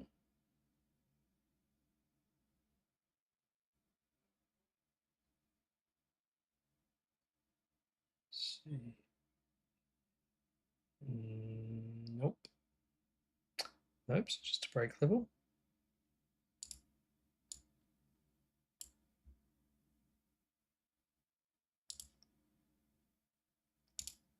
And hold level.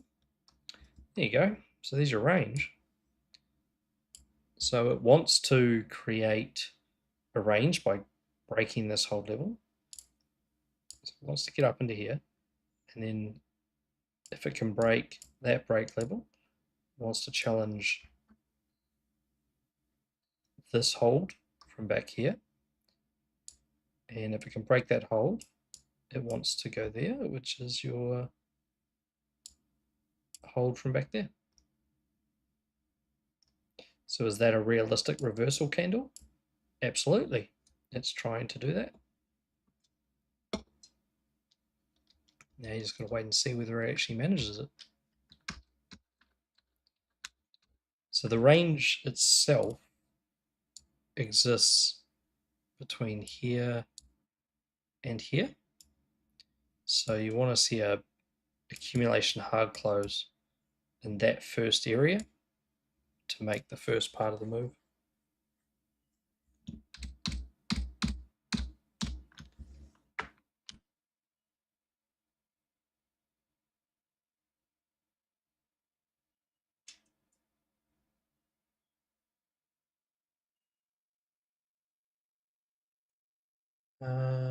I've been feeling lately like I'm seeing the right trade, but I'm a step behind.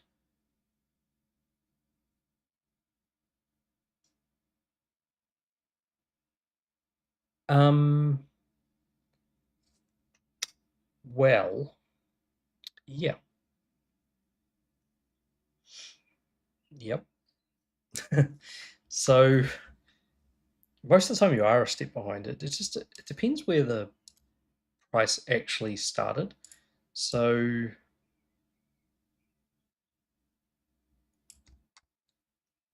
if we look at the lowest point, which is this point on the 4 hour, then we look back and we see, can we find an origin level? And we can. So here we have a break level. It got hit, failed to distribute. This was the start of the reversal. So that's it. So when you're trading up here, you are behind because the actual reversal started here. So then you've got to go, well, what's your first hold level is this blue candle here. So that was created off the origin. So that's your range, your initial range. And we've already hit the top of the initial range. So, the ideal places to enter this trade would have been that line. And you would have targeted that line. So that's your broader range. Anything you enter between there and there is just like a range within a range. So most of the time you are too late because you just haven't caught this. And not many people would have ever caught that because they don't know what to look for. And you don't, the other side of it too is that you don't know that just because an origin level gets hit, it doesn't necessarily create the foundations for a range. So you can basically take a trade on every single origin level and then just hope that it creates a range, hope that it hard closes, which is this candle right here, hope it hard closes the base of the range, and hope that it keeps moving through the range. Like that's one way you can trade. The other way you can trade is you can go, okay, so that was the origin of the range, that was the hold candle, that's the base of the range, that's my hard close. I'll just take a max bid between here and here and don't worry about the rest of it because the probability of that section playing off is stupidly high. The probability actually of reaching the next level is stupidly high as well, but it's it's only when you sort of get up to that level that it's not always the case. But yeah, so most of the time when people go to trade, yes, they are behind unless you knew that was happening. Um,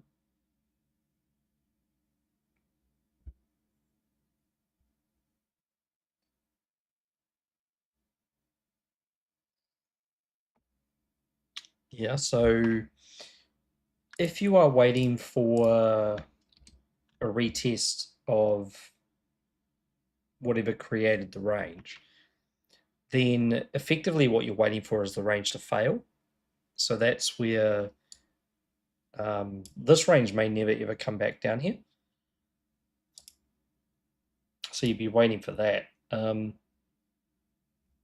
if we rewind that a bit, like if we look at,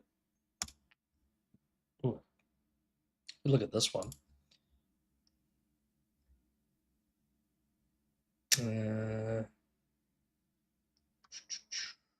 That wasn't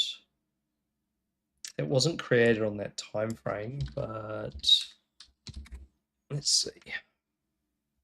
We can find it. Or crash the computer. Okay, so it might be on this time frame.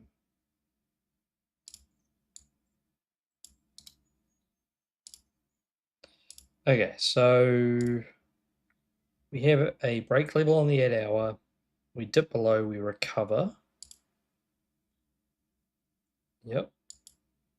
And we need to have a candle not go back to it, so that doesn't go back to it. Cool. So now we can touch it. Here's our volume, so that was our touch. So now we're going to have a hold based on, see how I saw that coming? volume bar touch of 8-hour origin. Before that candle exploded, I said, there's our volume. It's coming. Woomph. Right. Obviously, that works on the replay tool because the volume shows up before the candle, but whatever. You get the gist. You get the gist. So now, that's our range, which is tiny, and we just exploded through it. So you can sometimes group the candles, so you can take the entire distribution from top to bottom and say, okay, so now we're waiting for a revisit of 102 or 107 to look to take a trade, and it just blasted through it from the looks of it. So we got the 1, which was this level here, and then that retraced to the 1618. So that's normally that is typically what I refer to as I shouldn't say guaranteed because nothing's ever guaranteed in trading, but normally that is the move. The 1 to the 1618 is normally the move. And if we take that entire range of distribution before the move of the range, we get that move based off that fib. Okay. And then that move fails and it comes down, and at this point we now have to look for this as our new origin, and we look at this as being our hold candle, and this has been our hard close, and this has been our hard close of the 1618. So now we can look for trades between here and here and here and here, so in these 3 areas. And now we have to wait to see whether it comes back, and there we go, there's our first trade. But we haven't hit this yet. So when you're waiting for something to re-enter the actual hold of the entire range, you're actually waiting for the range to fail, which is why it doesn't necessarily always come back that way, because if it was to break up above the 1.35 area, then it would go up to the next range up rather than actually coming back to the hold. So the more likely trade is you get this hard close, you wait for this entry, and you take that TP. Now that's more likely to happen. Or you wait for that, but it may just never come back. So we'll see. Yeah, it just doesn't come back. So the base of the range holds, brings the price up. You get a hard close here, so it goes up to the next level. Hard close here, it's already at the next level. So you could look to see whether you might be able to get an entry in a trade in here, or you're waiting for it to come back here again or back to here. So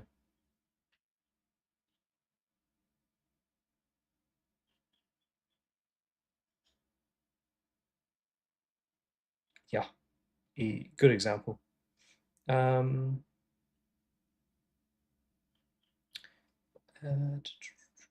That doji hard close there enough.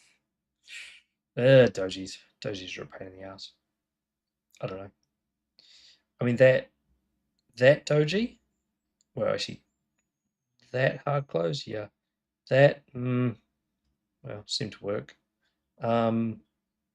This hard close, they're all fine. So I'll do from there. Oh, there we are now. Okay, yay. So, like, with Aster as it currently stands, you've got this hard close here, which is back under the level 3, so therefore you've got the potential of coming down. But you've also got 1, 2, 3 positive hard closes above the level 3, which means that it wants to come up here as well. So it's kind of the same as just like most tokens at the moment. They don't know whether they're doing this or this. So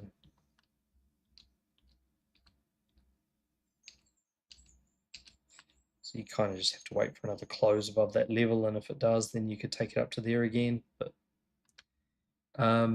and this is your indication to short here. So So you got 1, 2, 3 candles that all touch the level. And then you got this little bugger right here, which doesn't actually make its way back to the level. Not quite. So then you short here,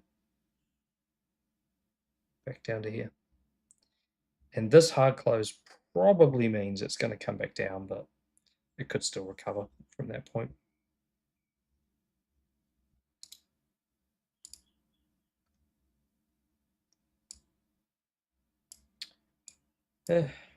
Candles.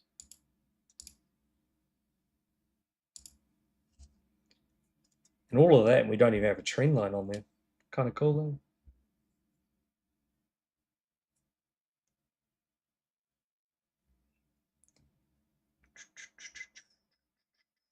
though. Right, what do I have to say to make you drink again? Marty, very bearish. Very, very bearish. Marty. All right, you can drunk.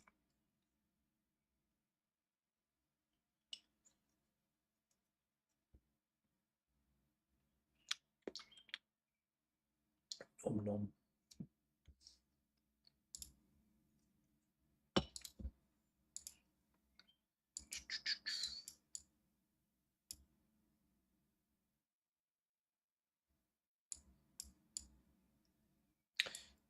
So origin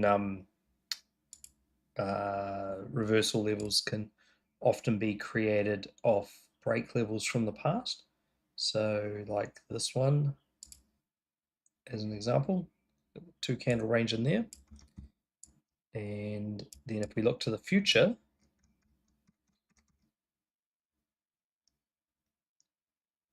touch, touch, touch, failed touch, long.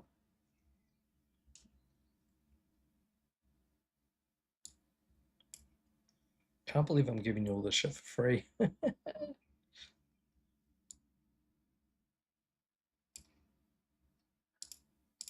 So then hold candle of the range, create it off the origin.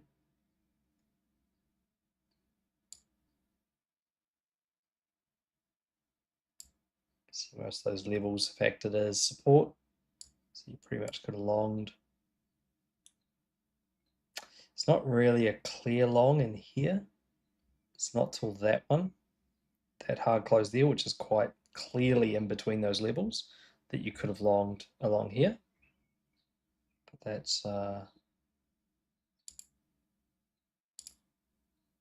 makes that a good level for a long. And then you just TP there. So long, TP, long, TP, long, TP. Keeps going.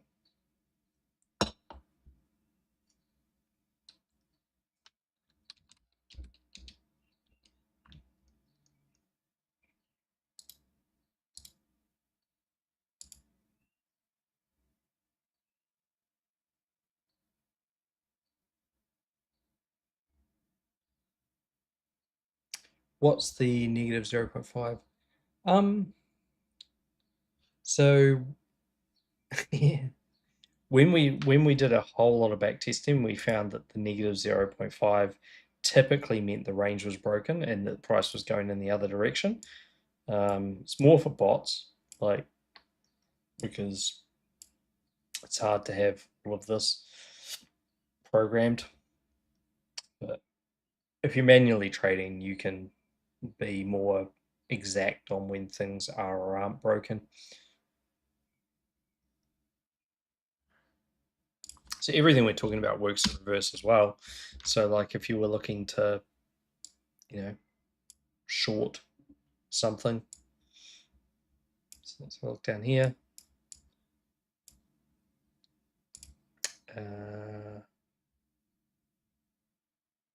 Messes with your mind, eh? Going, okay, so blue. Do I want blue? Blue, blue, blue, blue. Blue candles. There we go. Okay, so there we go. So we got this range here, which happens to be blue because I've turned the chart upside down. Touch it, create an origin level.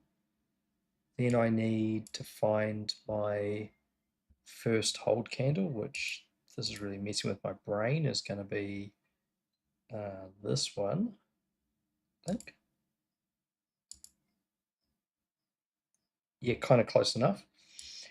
And then I get a hard close up in here, and I can enter a trade here. I get a hard close in here, I can enter a trade here. I get a hard close in here, I can enter a trade here. And there we are. There's your short. Except it looks like that if you look at it the way the price was actually going. And boy, did it keep falling.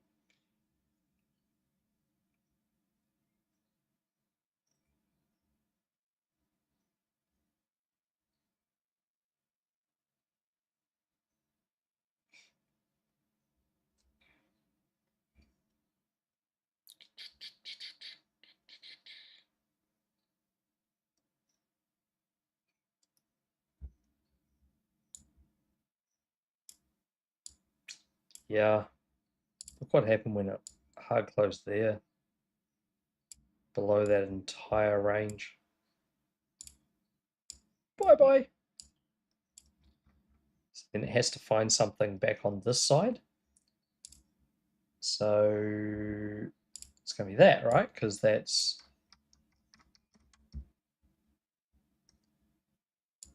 your break level converted to an origin,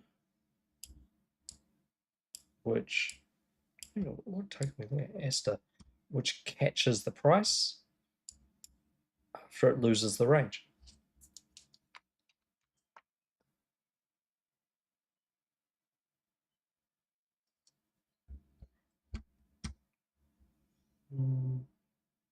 Sol up to.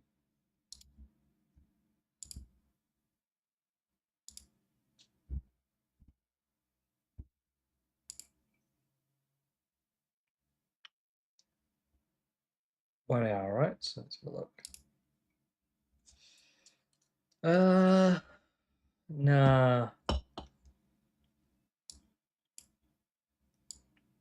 See, this really long candle makes it a little bit hard for this to even build a range. It has to come down quite low. So like it has to properly establish a range, it has to hard close a candle below 128 on the 1 hour. You could question whether it's in this range. And so it may hard close that, in which case 129, that sort of becomes that next step. So let's see if we've got any confluence.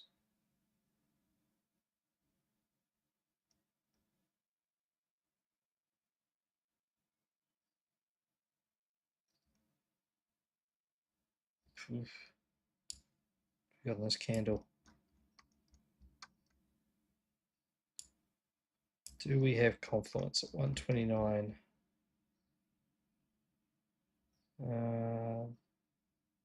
That level I think's already been tested.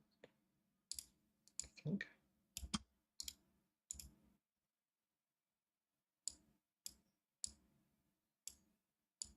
Have we been that low?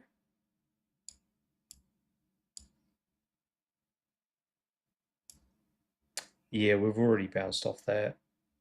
So it's probably not that.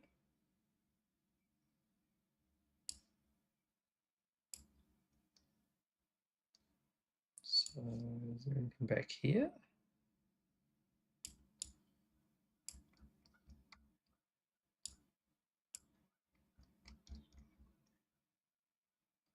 So we've got that break level.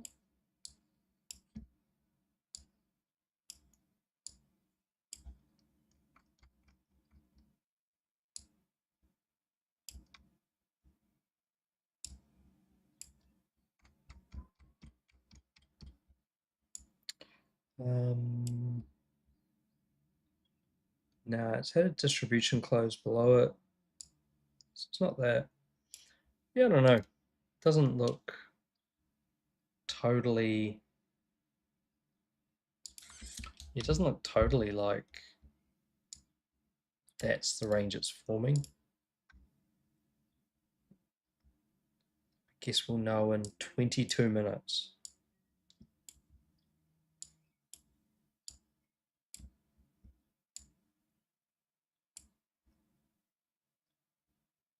Yeah. I mean, if they push it down below this, which is 130.735, if they push it down below there and close below there, then yeah, probably it's going down. Because that is a, as you can see from the lovely little alert, that is a 15-minute, or sorry, a 1 hour support level.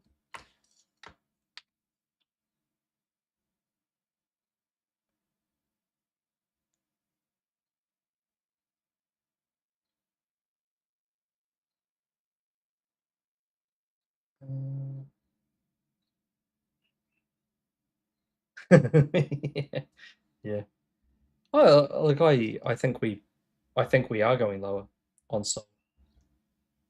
Everything adds up. It's looked really strong, so people are longing it. So rewind a moment.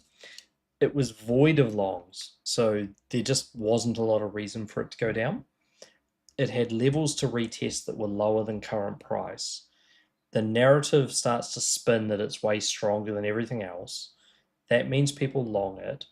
Now it can go and do those retests that the chart said needed to be done. So, you know, I don't know whether it's the chicken first or the egg, but the moral of the story is the chart said it needs to go down. Suddenly, everything develops to put people in a position where they will lose if it goes down, and that's where we are today. So, I think it probably will go down.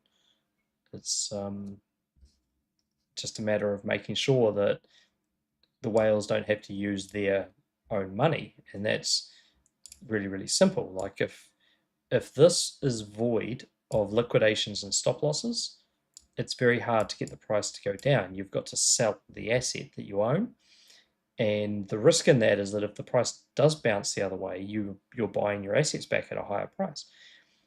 However, if there's enough volume and stop losses right here to trigger a sell, which then takes all of these buys that are down here, then it triggers more sells, and that's what gets the price down. And then what the whales do is they'll work this out. Like they go, okay, there's $100 million worth of liquidations to be had between this price and this price. How much do we have to spend to push into those?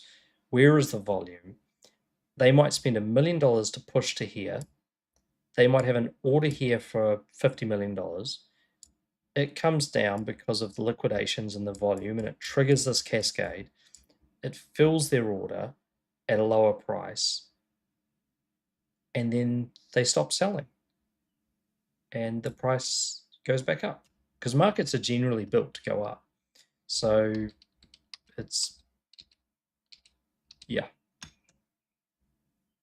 So yeah, if you rewind, that's kind of the way I see it. I just see everyone is pointing at this thing going, it's so strong, it's so strong, let's long it. Great, excellent. You're putting yourself in this area where price potentially wants to go even lower, and you're making it easy to do it.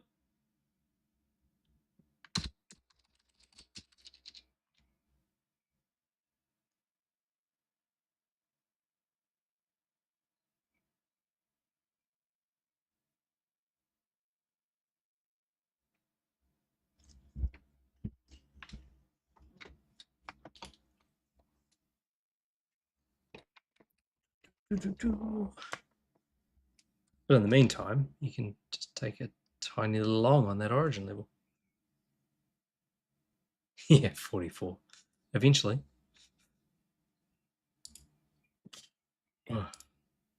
Yeah, some of the big stuff on Sol is pretty damning. I don't know if you I don't know about the whole like IA retire on model thing.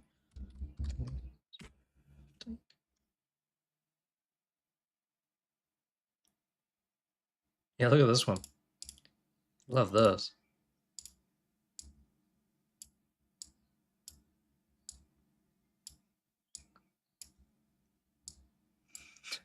This takes it to 0, like quite literally.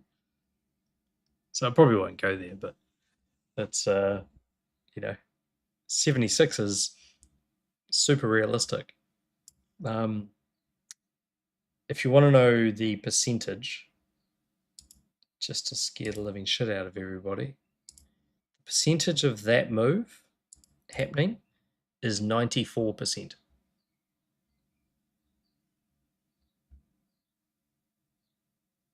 And then there was silence.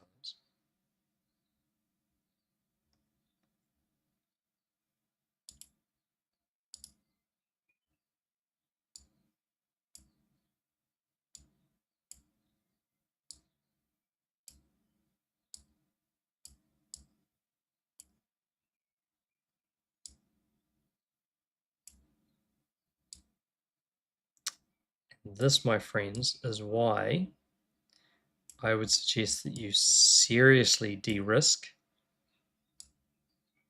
if you get back to 175, because the chances of 119, which is a range level, price hits, fails to hit, fails to hit. If it does hit, it should bounce to here. Okay. So the reason I would suggest that if you have Sol and not financial advice, because hey, maybe it goes to $1,000, maybe I'm completely wrong, but it has a very high percentage of moving between there and there as well. Okay, so that's the current state of that thing on a really high time frame.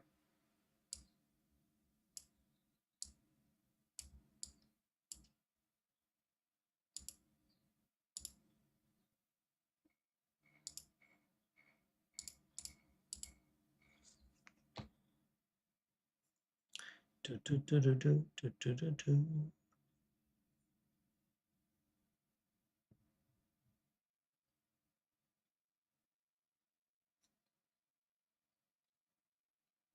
What's Sui's potential bounce on the 15-week?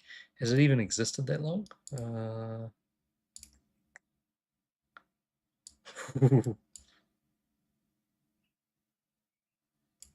Missed it.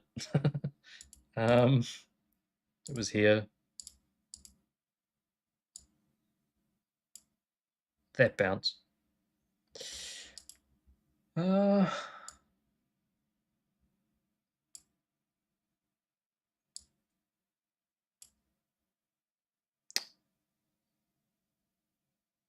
$2.10. So it could be heading back to $2.10.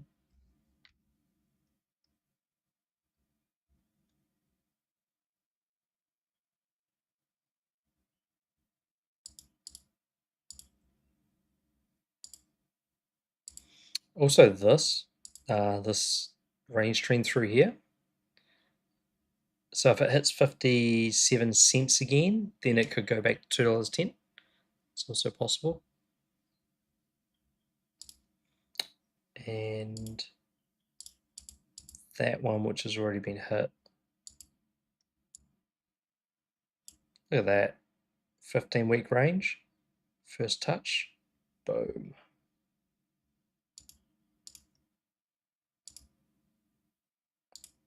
This one has already hit and more so that's done. Yeah. So if it got to $2.10, I'd probably consider de-risking because you're running into the resistance of a 15-week hold level, which is kind of big. And like I say, it may go further, but it just depends how much money and what you bought it at. Like, there's your trend. If you're lucky enough to get past the hold level at 210, maybe you go up and hit the trend at $3.50, maybe. But it's your your call at the end of the day when you start looking at this really high time frame stuff. I think like this was your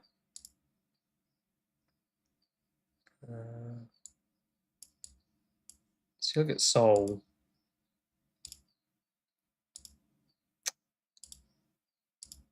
Okay, so if you had just exited on the 15-week origin level, you would have closed and sold your soul at sold your soul.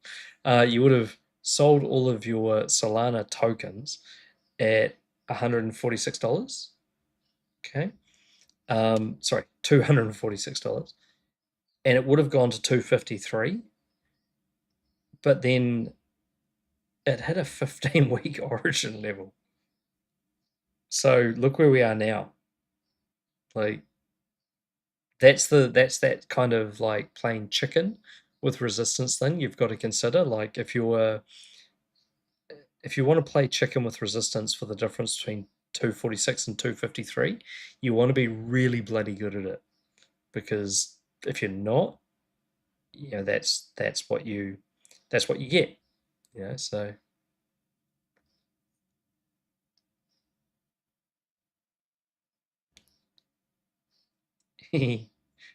skull and crossbones. Yeah.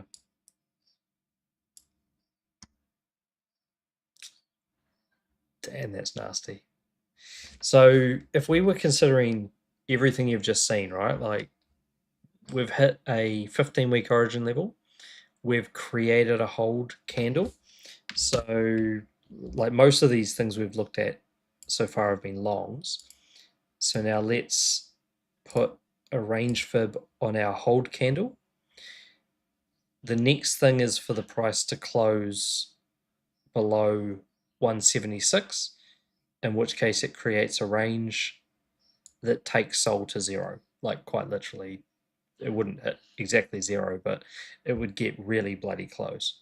So that is what is happening right now with that token. And the thing is, it's such a big time frame that this can go down, it can go up. It's not dead until it hard closes below 76. But if it hard closes below 76, it's dead. Like just that's the cold hard truth, because it's all fractal, and that's just how the stuff works. So let's hope it doesn't do that for all of the people who are planning to retire on Sol. What the hell's that sound?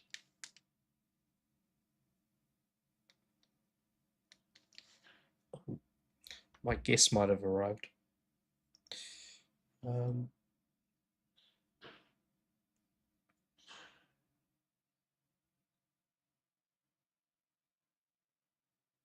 Yes, I think my guests have arrived.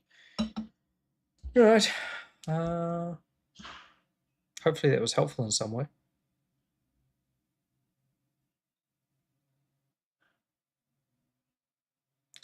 12 viewers,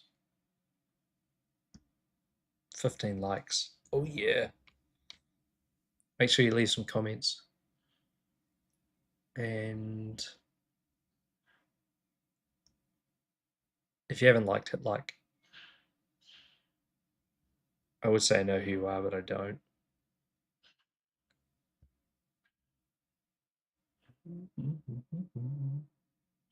You're welcome. Yeah. Oh, gotta be social with human beings. Human beings.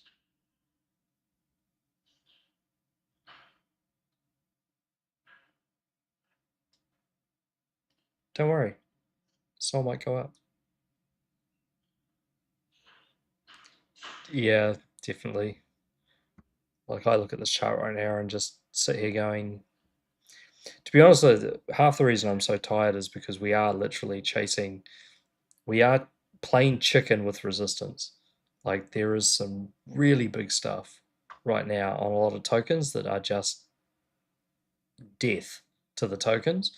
But we probably will get a pump. And the way structure works is that if something closes continuously in a positive direction, then it just keeps pushing through. And I'm really struggling with the fact that there's so much liquidity to the upside and they're not taking it. And there's so much confluence with things like Sol going to 177. So you look at a chart that's pointing at 76 and you just go, yeah, but is it going to go to 76 first or is it going to go to 177 first? Because it can, like, from a technical perspective, anything between 125 and 206 is still within that range. So it could go to 177 first. And if once we're at 177, if 177 holds, then it doesn't have to go immediately.